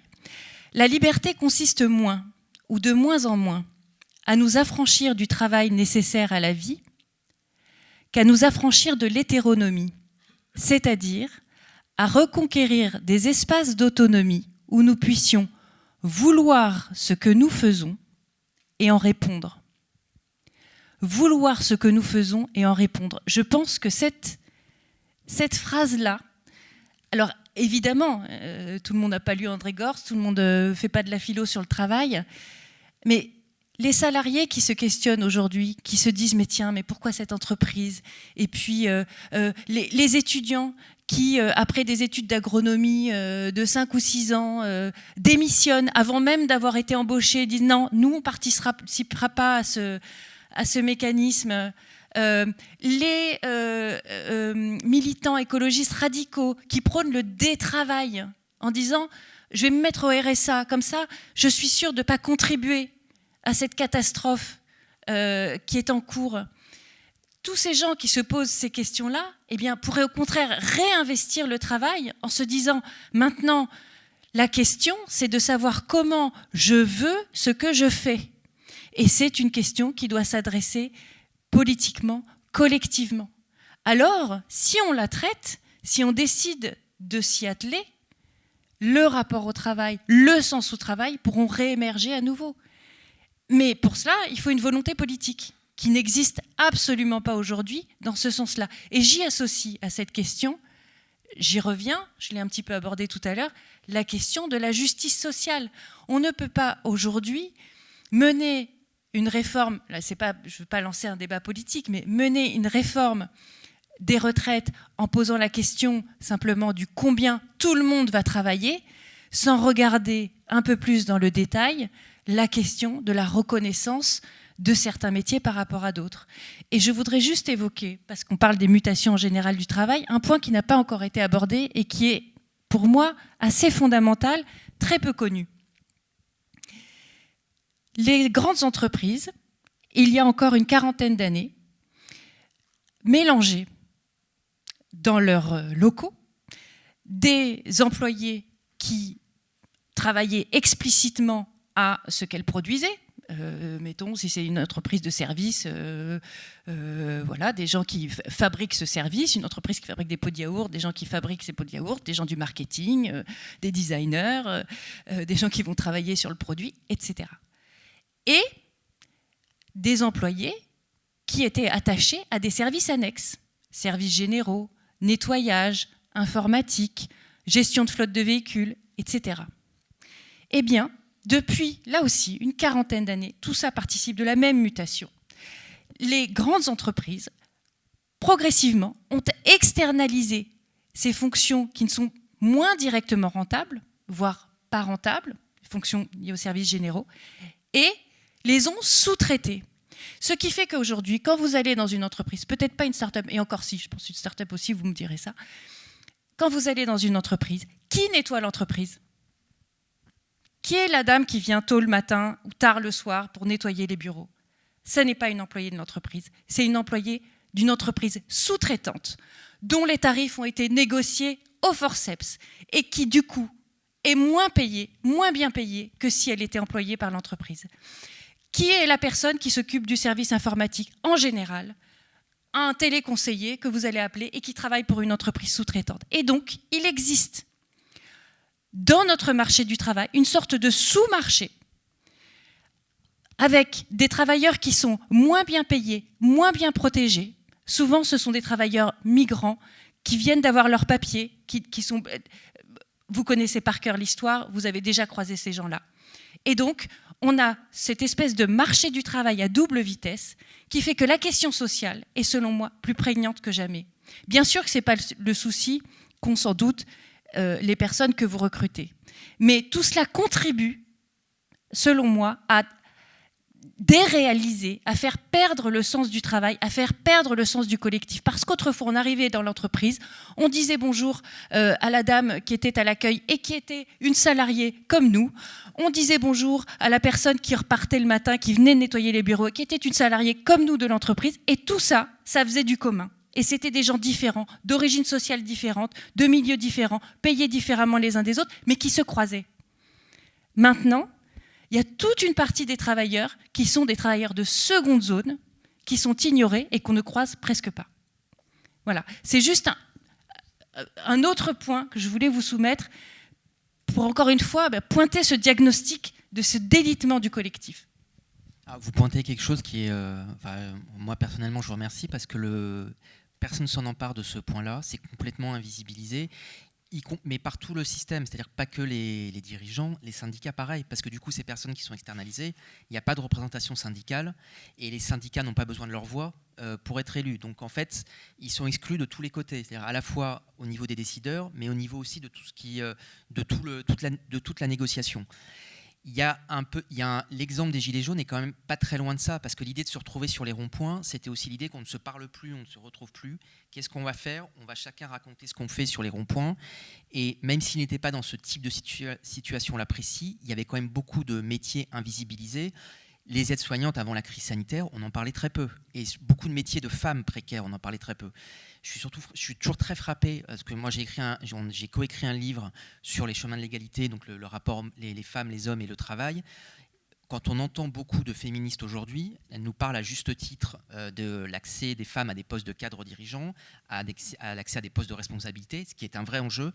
Mais très peu nous parlent de l'égalité par le bas et des métiers précaires qui sont en grande partie des métiers féminisés. Donc on a eu cet exemple des aides-soignantes parce que c'est devenu sous le feu de l'actualité. Mais il faut savoir par exemple qu'une caissière va chaque jour porter plus qu'un ouvrier en moyenne dans le BTP. Donc il y a tous ces aspects invisibilisés dans les métiers précaires, dans les métiers qui sont pas, dont on parle peu, sauf quand ils sont mis sous le feu de l'actualité, qui sont complètement invisibilisés par les pouvoirs politiques, parce que ces personnes ne votent pas ou sont depuis longtemps, soit ne peuvent pas si elles sont migrants, mais soit se sont désintéressés si jamais ils ne sont jamais intéressés un jour à la vie politique. Attention, je ne suis pas en train de dire qu'ils sont intellectuellement, ils n'ont pas le niveau. Simplement, ils ne se sont jamais sentis concernés par ces actions politiques. Il y a une invisibilisation totale, par les syndicats aussi, et par les dirigeants d'entreprise.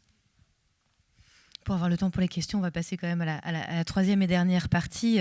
Quel conseil aujourd'hui dans ce marché bouleversé, des mutations qui sont en cours, hein, d'ailleurs on ne sait pas forcément jusqu'où ça va aller, quel conseil à ceux qui entrent sur le marché, et est-ce qu'il y a des opportunités aussi en plein débat pour les seniors ? Peut-être qu'on va commencer par les plus jeunes, ceux qui arrivent tout juste sur ce marché. Qu'est-ce qu'ils peuvent espérer ? À quoi est-ce qu'ils peuvent prétendre ? Quels conseils vous leur donnez tous les trois ? Moi, je pense qu'il y a un travail de fond qui doit être fait sur la valeur du travail. On l'a un peu évoqué antérieurement, mais l'image du travail et la valeur du travail, qui n'est pas que contrainte, mais qui est aussi une discipline de réalisation de soi. Donc c'est comment est-ce que moi je peux me réaliser et où, du coup ? Oui. Ouais. Et par ailleurs, je trouve qu'il y a un sujet sur lequel on ne travaille pas assez. C'est comment trouver sa place dans ce grand monde du travail. Rien ne nous aide à nous positionner au plus juste dans le monde du travail et trouver sa place. C'est pas la même chose de travailler dans le public que dans le privé. C'est pas la même chose de travailler dans une grosse boîte que dans une petite boîte. C'est pas la même chose de travailler dans un groupe américain que dans une société française. Et chacun de nous, l'environnement de travail compte énormément, autant que l'intérêt qu'on peut y trouver et que la performance personnelle qu'on peut donner dans une tâche qui nous est confiée. Donc il faut tester, tester, ou je ne sais pas, mais je trouve que c'est quelque chose qui manque, c'est quelque chose qu'on n'apprend nulle part. Si on a la chance de côtoyer des professionnels, on peut éventuellement en discuter et se faire son opinion par des stages, par des expériences, mais ça prend beaucoup de temps.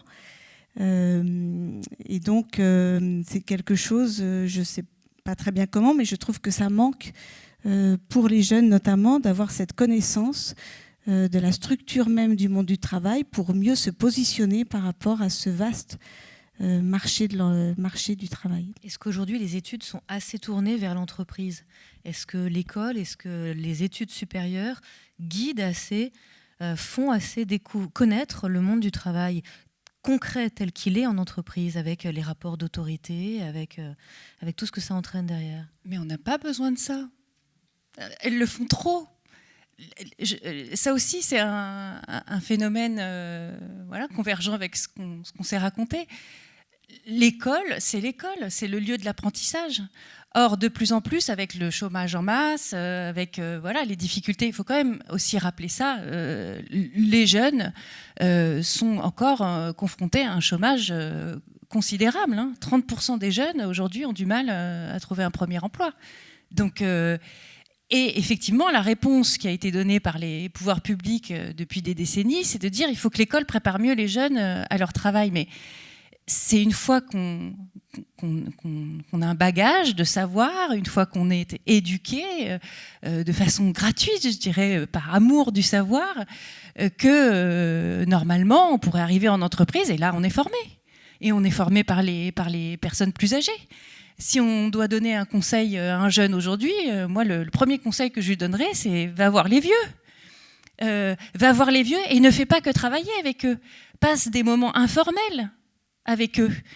Parce que c'est ça aussi qui est perdu avec ce rapport comptable strictement fixé sur les chiffres au travail et que le néo-management qui a pour ambition, vocation, effectivement, d'augmenter la productivité à renforcer dans les entreprises. C'est ça qui est perdu. Ce sont ces temps informels qui étaient en fait des temps de vie, des temps de transmission, pas forcément d'ailleurs avec un supérieur hiérarchique. Vous parliez de mentoring. Et effectivement, aujourd'hui, il existe des applications, beaucoup d'entreprises qui font appel à des services technologiques pour pouvoir créer des binômes. C'est très bien. Mais autrefois, ça existait de façon spontanée. À la machine à café, tout simplement en ouvrant la porte d'un bureau, en disant « Tiens, est-ce que tu peux me donner un coup de main ?» etc. D'ailleurs, l'autre conseil que je donnerais aux jeunes aujourd'hui, c'est « Méfie-toi du télétravail ». Non pas que le télétravail soit mal en soi, c'est formidable, mais pour un jeune, c'est un piège. Parce qu'en télétravail, il n'y a personne au-dessus de son épaule pour nous donner un coup de main. Et en plus, on est tout seul chez soi dans un petit appartement minuscule parce qu'on a moins de moyens que quand on est plus âgé et qu'on a fait sa carrière et qu'on a un meilleur salaire. Donc il y a une inégalité quand même générationnelle liée au télétravail qui a été peu adressée aussi par les pouvoirs publics, très peu par les syndicats qui se sont attachés essentiellement aux conditions matérielles de travail. C'est très bien qu'il l'ait fait. Disposer d'un bon siège, d'un bon bureau, pouvoir éventuellement se faire rembourser une partie de son matériel, c'est formidable. Mais la question des inégalités générationnelles, il faut quand même l'adresser. Comment on se forme quand on est en télétravail ? Comment on est repéré par ses supérieurs hiérarchiques pour le travail de qualité qu'on a fourni ? Comment on grimpe les échelons si on ne peut pas justement profiter des moments informels pour se faire remarquer ? Donc ça, c'est quand même des sujets. Donc voilà, les conseils que je donnerai aux jeunes, c'est va voir les vieux, ne fais pas que travailler, vis des moments informels sur le site de ton travail, pas tout le temps en télétravail, et puis aussi peut-être désobéis. Parce que l'une des richesses du travail, et peut-être l'un des lieux où on peut le plus vivre cette liberté qui est demandée par les salariés, c'est dans la distance qui existe entre le travail prescrit et le travail réalisé, entre la consigne et la manière dont on exécute la consigne. Et c'est pour ça que la tâcheronisation, c'est pour ça que les ordres algorithmiques sont une catastrophe pour le travail. C'est pour ça aussi, d'une certaine manière, que le télétravail, c'est pas terrible. Parce que le télétravail, il compartimente la journée, vous savez, avec ces briques de temps qu'on consacre à telle visio, etc. On a déjà son temps tout découpé. Alors que quand on a une marge de manœuvre entre ce qui nous est demandé et la façon dont on le réalise, quitte à le réaliser un petit peu de côté, quitte à aller faire appel à un tel, quitte à demander de l'aide à un autre plus âgé, eh bien alors là, on expérimente la liberté dans le travail. Donc, savoir ne pas faire à la lettre ce qui nous est demandé, ça aussi, ça fait partie de l'expérience magnifique que permet le travail. Donc, voilà pour les conseils.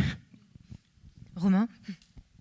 Je rejoins totalement ce qu'a dit Fanny. Et sur l'éducation, effectivement, ce qu'on observe, c'est qu'on demande de plus en plus aux jeunes d'être formés tôt et rapidement, alors même que le principe de l'école, si on en revient au basique, c'est l'universalité, c'est de se spécialiser le plus tard possible et d'être généraliste. Autrement, vous allez encore creuser les inégalités, parce qu'il n'y a que dans les familles où on peut donner des conseils d'orientation, on peut aiguiller un peu, qu'on va pouvoir choisir plus tôt. Si on prend l'exemple de la dernière réforme Blanquer, je ne sais pas si des personnes ont des enfants qui ont été concernés par ces choix de spécialisation. Enfin, moi, je l'ai été. C'est terrible de devoir dire en seconde, par exemple, j'arrête les maths s'il n'y a pas des parents derrière. Et donc, je me prive Voilà. de plein d'opportunités derrière. Et entre parenthèses, c'est surtout les jeunes. On a vu que c'était beaucoup plus les jeunes filles qui avaient arrêté les maths. Le principe de l'école, normalement, c'est l'universel, les humanités, c'est d'aller le plus loin possible. Et les profs sont remplis d'injonctions contradictoires entre se spécialiser, continuer quand même à soutenir tout le monde. Bon, ça, c'était un point. Après, le conseil, effectivement, je pense que quand on a commencé à travailler, même si on a eu des diplômes, des qualifications, tant qu'on n'a pas vu concrètement comment ça se passe dans une entreprise, on ne sait rien. Et donc, effectivement, moi, je serais plutôt sur des compétences comportementales, écoute, observe, pose des questions, et tu auras le temps petit à petit de faire tes preuves. Et puis, ça vaut le coup aussi de retourner la question, c'est-à-dire, quand vous êtes dans une entreprise, comment vous faites pour qu'une personne se sente bien quand elle arrive ? Et l'idée, encore une fois, c'est que l'effort de recrutement, la séduction, ne s'arrête pas à partir du moment où la personne est rentrée dans l'entreprise. C'est comment je peux faire pour que tu te sentes le mieux dans l'entreprise. Et c'est pas uniquement par prosélytisme, c'est aussi parce qu'une personne qui se sent bien sera aussi plus productive. Hein. C'est du gagnant-gagnant. Mais qu'est-ce que je peux faire pour que tu te sentes le mieux possible ? Et je pense qu'on voit quand ça commence à être fait que les attentes ne sont pas du tout les mêmes selon les personnes qui peuvent pourtant avoir le même profil. Et alors, à l'autre bout de la pyramide, avec ce débat sur les retraites, l'allongement du temps de travail, il y a un chiffre assez contesté, mais qui est quand même assez révélateur. Un senior sur 2, aujourd'hui, ne travaille pas, n'est plus dans le monde de l'entreprise. Qu'est-ce qu'on fait aujourd'hui, alors qu'on allonge la durée du temps de travail ? Qu'est-ce qu'on fait pour recréer des places, recréer ce besoin, en fait, puisqu'on voit bien que ces seniors, on en a besoin.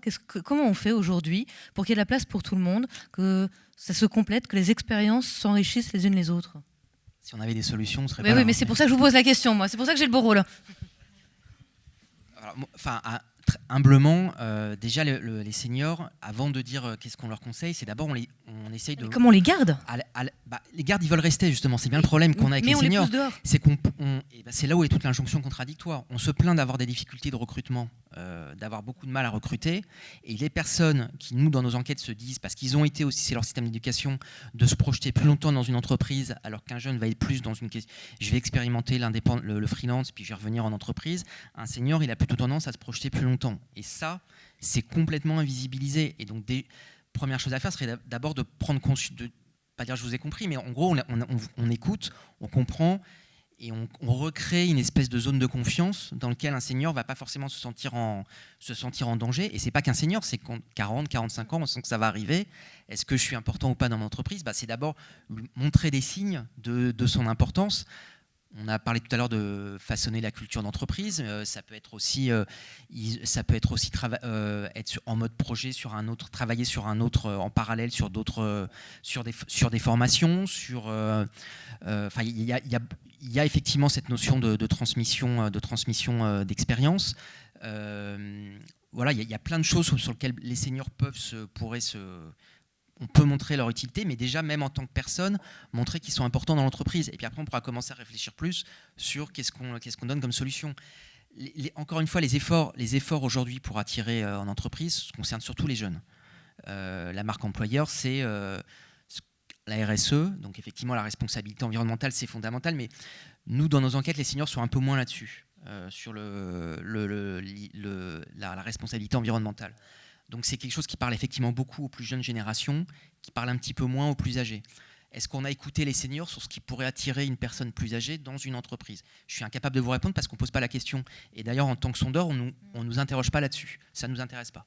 Donc c'est un peu invisibilisé là-dessus. Idem pour le télétravail.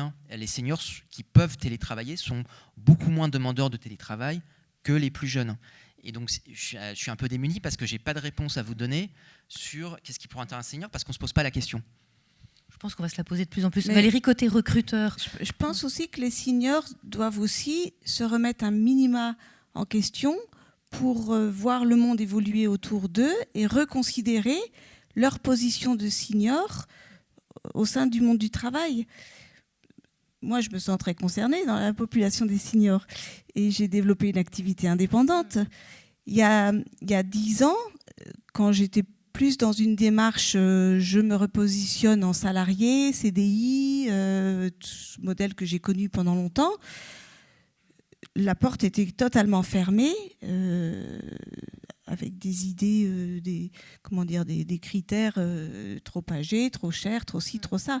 Cette activité indépendante et ce que j'ai mis en place dans l'activité de consultante en recrutement, selon le modèle que j'ai développé, je l'ai découvert, enfin, je ne l'ai pas identifié dès le départ, je l'ai découvert par tâtonnement, et il fonctionne.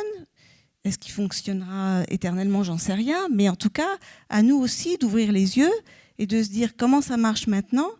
Oui, on est convaincu que les seniors ont un rôle à jouer, ont une place à prendre, mais elle est peut-être un peu différente de celle d'il y a 10 ou 15 ans. Moi, quand je prospecte pour des nouvelles missions, depuis 2-3 ans, j'entends beaucoup plus fréquemment dire ils veulent une consultante senior.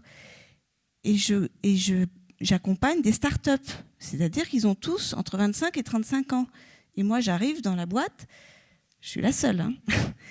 Mais dans cette cahier des charges, je l'ai entendu plusieurs fois, ils veulent une consultante senior en recrutement. Donc, je trouve qu'à nous aussi de faire un effort pour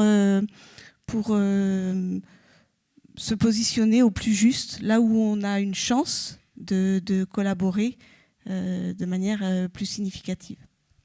J'ajouterais juste qu'aux yeux des recruteurs, les seniors ont aussi, certains recruteurs nous disent, je ne sais pas si vous le partagez, qu'une personne senior a moins aussi cet enjeu de vouloir faire ses preuves, donc va peut-être être moins en attente d'évolution hiérarchique. Et ça aura peut-être, voilà, du coup, il y aura peut-être, on peut s'imaginer qu'aux yeux des recruteurs et de ceux qui sont des dirigeants d'entreprise, ils vont moins se trouver dans une situation conflictuelle parce que beaucoup de seniors vont considérer que leurs preuves ils ont déjà fait leurs preuves, mais au lieu de le voir négativement en disant ils n'ont plus envie, on peut aussi le voir positivement en disant ils vont être aussi focus sur leur travail, plus facile à gérer, sur la beauté de leur travail. Il n'y aura pas systématiquement le conflit. Donc on peut aussi voir les choses sous un autre prisme. Voilà. Mais je crois qu'il faut pas, à aucun niveau, il ne faut pas se faire trop de nœuds dans la tête. On a tout intérêt, on a tout à gagner de la complémentarité des collaborateurs au sein d'une entreprise, hommes, femmes, seniors, pas seniors et plein d'autres critères. C'est ça en fait, il faut revenir à cette réalité-là. Fanny voulait ajouter quelque chose, sinon on peut passer aux questions. Non ? Alors on ne voit pas très bien, je ne vous cache pas avec les lumières, mais si quelqu'un veut lever la main. Alors moi, j'ai différents points de vue. Alors à propos des seniors, le reproche que je fais au DRH ou au patron, c'est qu'ils ne donnent pas suffisamment de formation pour les seniors avancent dans leur carrière ou se recyclent un petit peu dans l'entreprise. Je vois par exemple l'administration, tous les ans, on nous propose une liste de formations en fonction de notre travail. On peut même changer de métier si on veut. Mais j'ai l'impression que dans le privé, j'entends souvent dans les médias que, et puis en plus, au point de vue avancement de carrière, il y a aussi la concurrence avec les jeunes qui arrivent, qui envient la personne et qui essaient de la pousser à la porte. Et ça, il y a beaucoup de chefs qui se laissent influencer par ce genre de comportement. Alors donc, je comprends très bien que les seniors aient des problèmes de s'intégrer ou d'être recruté par une entreprise. Comme là, hier, j'ai entendu une femme, elle a 55 ans, on la fout à la porte parce que, comme vous avez dit tout à l'heure, elle coûte trop cher, mais on lui propose rien d'autre, non et puis, effectivement, elle est au chômage et on propose de 2 ans de plus de travail. Ben non, les entreprises, ils n'ont qu'à donner des formations pour reformer le personnel dans d'autres services. Voilà.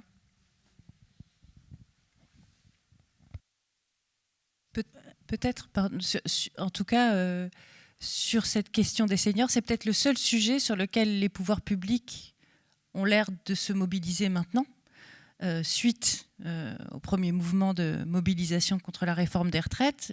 En tout cas, j'ai entendu Gabriel Attal dire qu'il allait ouvrir le sujet. Et peut-être que l'une des manières de favoriser cette employabilité des seniors, c'est tout simplement la coercition, ou en tout cas des sanctions, voilà, fiscales, c'est-à-dire ou bien favoriser les entreprises en leur permettant de payer moins d'impôts si elles ont des seniors, ou au contraire en leur donnant une amende si elles n'en ont pas suffisamment. Mais en tout cas, voilà, d'avoir une politique un peu autoritaire de la part des pouvoirs publics, ça serait tout à fait légitime et cohérent avec la réforme qui est menée. C'est ce qui est en place pour l'embauche de travailleurs handicapés. C'est exactement sur ce modèle-là. L'index Pénicaud pour les dire que les seniors sont des handicapés. Non, mais l'index Pénicaud pour les femmes, vous l'avez aussi. Hein. Après, moi j'ai juste un petit souci avec ça, c'est qu'on est obligé de le faire par la force. Et je suis pas sûr que les mentalités évoluent avec ça. Or, je trouve que votre question est très intéressante parce que pour discuter parfois avec des DRH, ils vont nous dire, moi si je forme mes salariés, ils vont se casser à d'autres métiers. Or, justement, il y a tout un... c'est encore une fois, je pense, au niveau des mentalités, considérer au contraire qu'un salarié qui est formé, même si c'est un autre métier, il faut que ce soit un minimum compatible avec ce que fait l'entreprise, le salarié sera aussi reconnaissant envers l'entreprise d'avoir écouté sa demande, qui ne va pas être la même demande que le petit camarade à côté, mais il aura eu cette possibilité de se projeter, ce moment aussi d'épanouissement quand on a une formation. Et un salarié en général qui est formé est plus fidèle, qui est formé dans son entreprise, même si c'est un autre métier, est plus fidèle et se projette davantage dans son entreprise. Bonsoir, merci pour vos interventions. Frédéric de Gosser, je suis ici. Ma question porte essentiellement sur le télétravail, qui pour moi est une nouveauté qui a franchement explosé pendant le Covid. J'ai vu ça d'un œil d'ailleurs un petit peu amusé parce que avant le télétravail, les syndicats nous saoulaient un peu avec les troubles musculo-squelettiques, les sièges qui devaient être high-tech et les postes de travail qui devaient être ergonomiques. Et puis à l'ère du télétravail, on travaille sur son canapé complètement avachi sur sa table basse et j'entends aucun syndicat râler là-dessus. Mais ça, c'est pour la petite histoire. Concrètement, est-ce que vous avez des études sur le télétravail? Comment c'est apprécié? Est-ce que ça va durer? Est-ce que ça va retomber? Est-ce que c'est apprécié par les employeurs? Est-ce que c'est apprécié par les salariés? Pour ceux, bien sûr, qui le peuvent. Alors, il y a beaucoup de choses que vous évoquez et ça pourrait faire l'objet d'un tout autre débat. Ce n'est pas pour esquiver la question. Hein. Peut-être commencer par la fin. Les salariés qui le peuvent, c'est important de le dire, effectivement. C'est un tiers des salariés qui peuvent faire du télétravail aujourd'hui. Et donc, quand on regarde les médias, quand on lit la presse, on a l'impression que tout le monde, c'est un sujet qui concerne tout le monde. Non, c'est un tiers des salariés et au sein de ce tiers, c'est 70% des cadres. Donc, c'est réservé à une catégorie particulière de salariés, ce qui crée effectivement d'ailleurs des clivages, parce que vous avez dans les grandes entreprises notamment, où vous avez à la fois des personnes qui sont éligibles au télétravail et des personnes qui ne peuvent pas, il y a le sentiment, quand on les interroge, que beaucoup est fait pour faciliter la vie, pour faciliter les conditions de travail de ceux qui peuvent être en télétravail, en termes d'équipement, en termes d'aménagement des horaires. Pas grand-chose, et on en revient encore à cette histoire d'invisibilisation, pas grand-chose en contrepartie pour ceux qui ne le peuvent pas. Après, pour le télétravail, il faut aussi bien avoir en tête qu'avant la crise sanitaire, c'était à peu près 15% des salariés qui pouvaient faire du télétravail. Donc ça a doublé. D'où cette idée d'accélérateur. Ça existait avant, mais ça s'est accéléré. Pour les néo-télétravailleurs, c'est effectivement, il y a une plus grande satisfaction d'être en télétravail. Ce sont des personnes qui sont plus épanouies, qui sont plus reconnaissantes envers les entreprises, mais c'est aussi, et c'est en ça qu'on parle de contradiction dans le rapport au travail, des personnes qui vont avoir on va avoir plus d'absentéisme, plus de burn-out au sein des télétravailleurs 2 à 3 jours par semaine. Parce qu'on leur demande une adaptabilité, notamment dans ceux qui sont en hybride, et c'est ce qu'ils souhaitent eux-mêmes, 2-3 jours en entreprise, 2-3 jours en télétravail, un mix. Et vous avez un effort d'adaptation qui est récent et qui est un peu permanent, de jongler. Vous prenez un exemple très banal qui est le bruit, par exemple. Vous êtes en télétravail, vous êtes dans un espace confiné chez vous, où vous avez votre propre environnement sonore qui globalement vous convient, sauf si vous êtes mal installé, s'il y a des travaux autour. Vous revenez dans l'entreprise, notamment en open space. Nous, quand on les interroge, il y a un sentiment d'agressivité et d'agression par le bruit qui est que ces personnes n'avaient pas avant et qu'ils ont eu en télétravail. Et donc il y a cet effort d'adaptation qui est permanent, qui fait qu'on est encore dans un work in progress pour ceux qui sont en télétravail, où tout va pas se régler d'un coup. Il va y avoir un effort d'acculturation des deux côtés, des managers comme des télétravailleurs. On l'a vu, on en a parlé tout à l'heure, c'est génial pour la liberté, mais la liberté, ça fait peur aussi. Et on a aussi besoin de relationnel, on a besoin d'avoir de la reconnaissance. Et puis je dirais aussi que le télétravail, contrairement à ce qu'on a pensé au début, c'est pas qu'une organisation, c'est toute une culture aussi managériale, où la France, malheureusement, est un peu en retard en termes de confiance. L'idée de confiance dans la personne, de pas le contrôler en permanence, parce que bizarrement, on peut presque plus contrôler un télétravailleur à travers toutes ces nouvelles applications, voir s'il est connecté ou pas. C'est pas forcément des réflexes qu'on avait quand on travaille juste à l'étage en dessous, de voir si la personne est à son poste. Donc il y a peut-être plus aussi de renforcement de contrôle. Et le télétravail, avant de venir, c'est une organisation, mais c'est d'abord une culture managériale de confiance, d'écoute, de réciprocité, du manager aussi de prendre en compte, de savoir aussi quel est l'état d'esprit, comment est la personne en télétravail, d'écouter ses retours, de pouvoir d'écouter aussi l'implication dont cette personne fait part. Donc il y a tout un système qui est en train et on est encore en pleine transformation, en pleine mutation. Peut-être que ce que je vous dis là aura considérablement évolué dans un an, comme c'était déjà pas le cas il y a un an avant. Là, on découvre cette notion d'hybridité, c'est-à-dire que la plupart des télétravailleurs le sont 2 à 3 jours par semaine, donc c'est pas un état permanent, mais ça veut dire aussi s'adapter, comprendre qu'on doit changer en permanence nos habitudes, mais même dans les transports. Le fait de 2 jours par semaine d'être dans les transports, le fait de ne plus l'être pendant 2 jours, le fait de voir plein de monde pendant 2 jours et de voir plus personne, on a aussi besoin de sédentarité. Cette sédentarité est rudement mise à l'épreuve avec cette notion de télétravail et d'adaptabilité permanente. On pourrait dire plein d'autres choses. Oui, deux petits points de complément. D'abord, pour répondre directement à monsieur, si les syndicats ont continué après le Covid à s'intéresser à ces fameuses questions d'ergonomie et de confort de travail. Et il y a un accord national interprofessionnel qui a été signé le 26 novembre 2021 par tous les syndicats, sauf la CGT, qui adresse spécifiquement ces questions-là. Et c'est vraiment sous cet angle-là, d'ailleurs, qu'ils l'ont traité. Mais du coup, ils n'ont pas traité un point qui me tient à cœur, que je simplement partager avec vous. On a parlé des inégalités générationnelles qui pouvaient être liées au télétravail. Il y a aussi une autre forme d'inégalité, parce qu'il est présenté comme ça un peu généralement comme un progrès social, mais en fait, il comporte aussi un certain nombre de régressions, et notamment pour les femmes.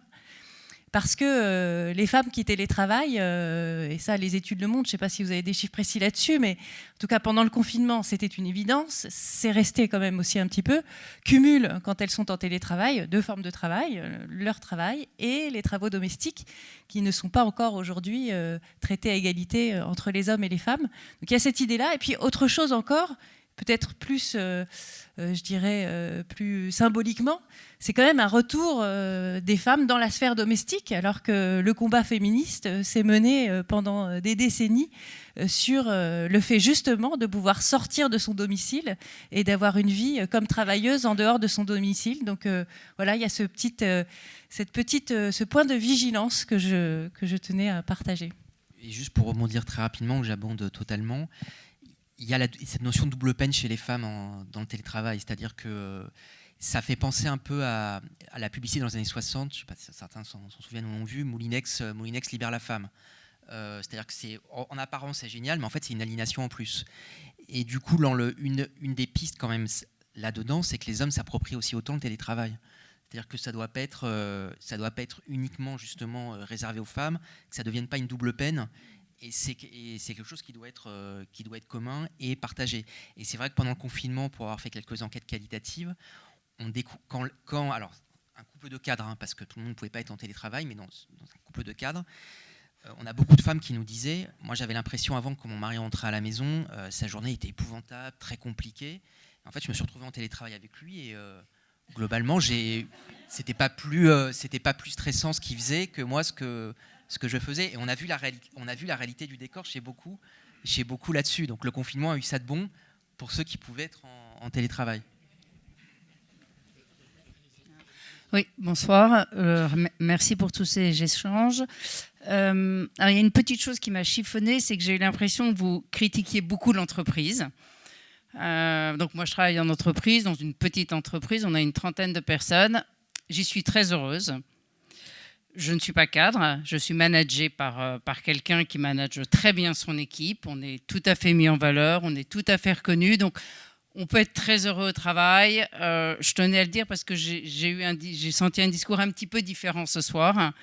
Et on peut avoir un bon management, on peut être reconnu, apprécié, valorisé, etc. Donc, bon, voilà. On peut être heureux au travail et heureux au travail, ça c'est un point.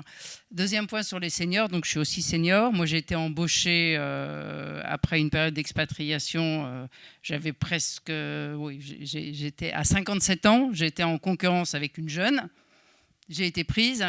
Voilà, et je pense que j'ai été prise effectivement parce que j'avais mon âge, parce que j'avais mon expérience, parce que, comme vous disiez, je n'ai pas envie d'être calife à la place du calife. Je vais bien faire mon travail jusqu'à la fin. J'apprécie, j'enrichis, j'apporte du calme, voilà, dans une équipe peut-être un peu jeune.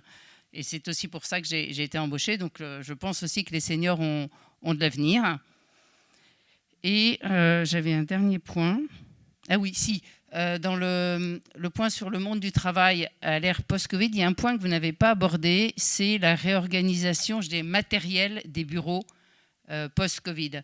Parce qu'il y a des entreprises, donc ce n'est pas le cas de la mienne, mais j'en ai entendu parler, qui maintenant ont organisé une sorte de flex office un petit peu, je dirais, pour tout le monde.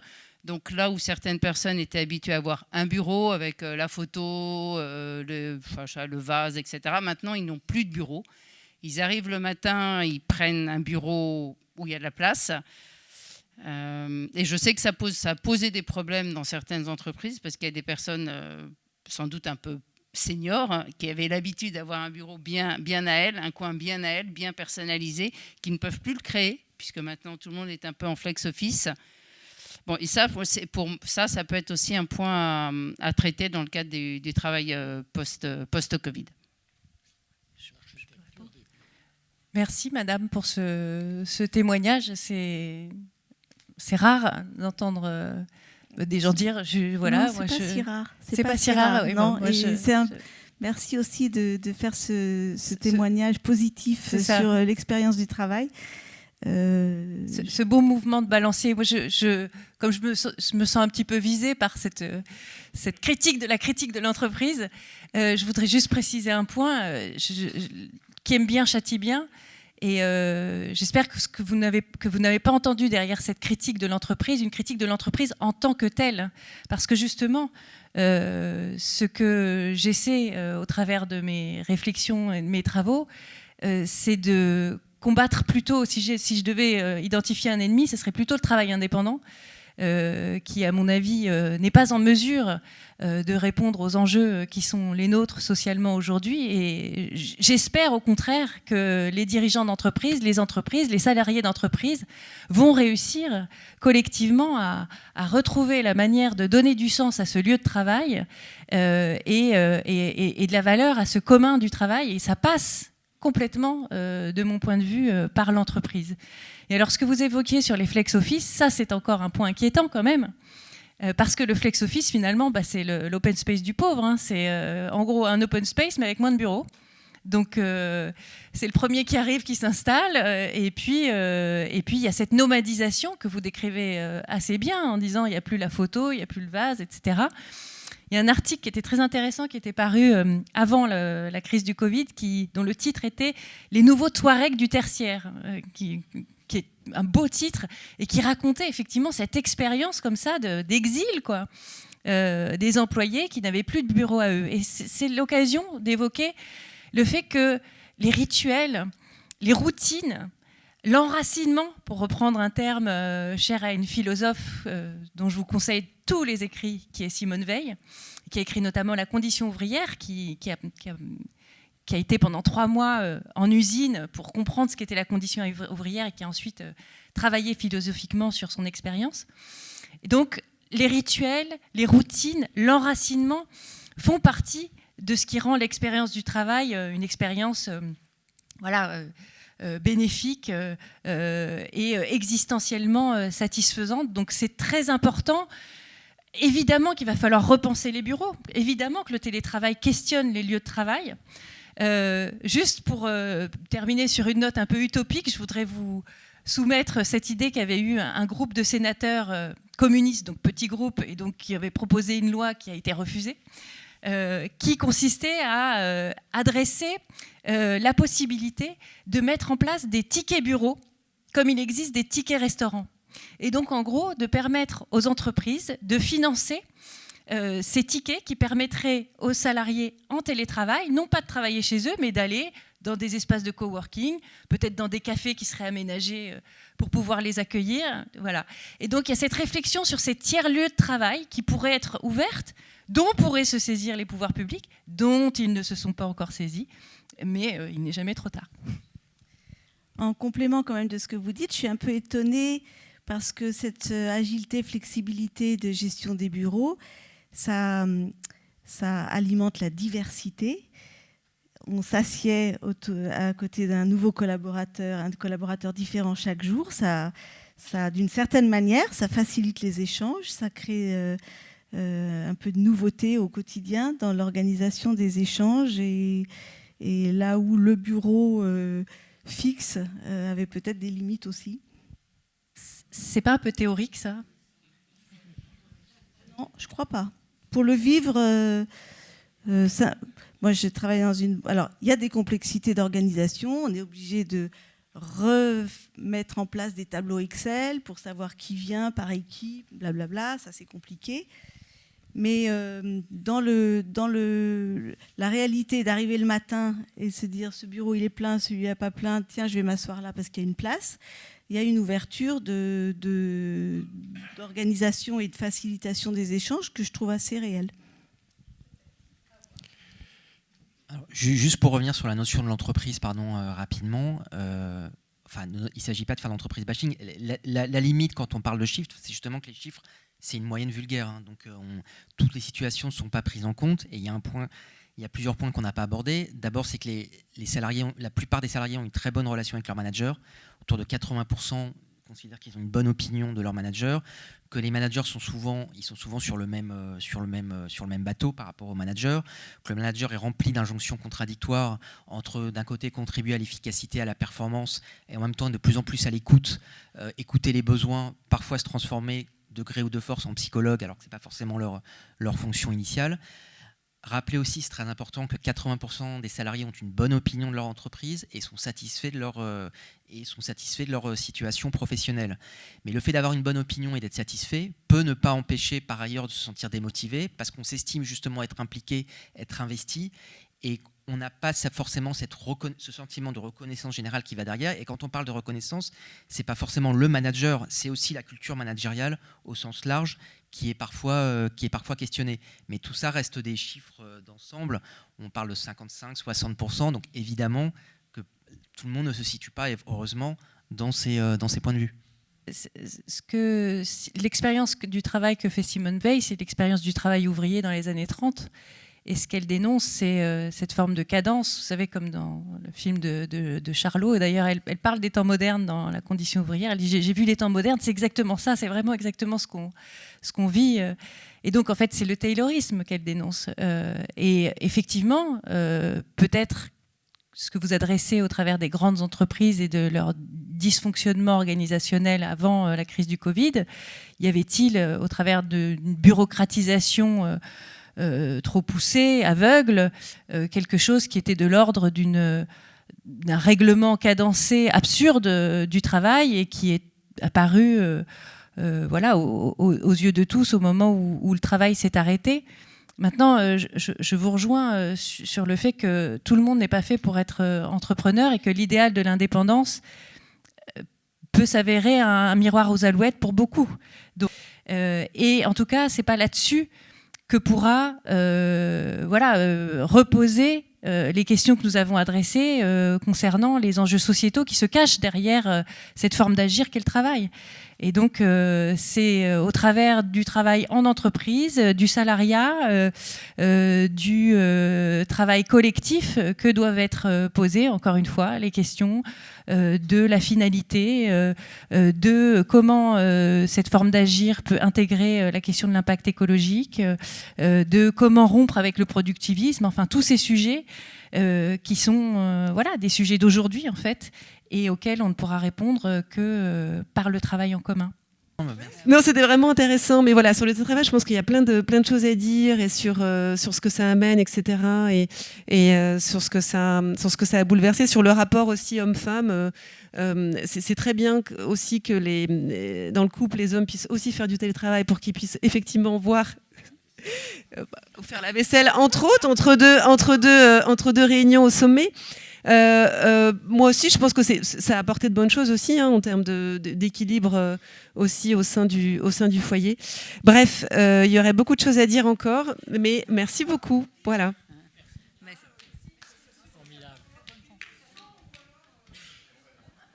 Pas une question.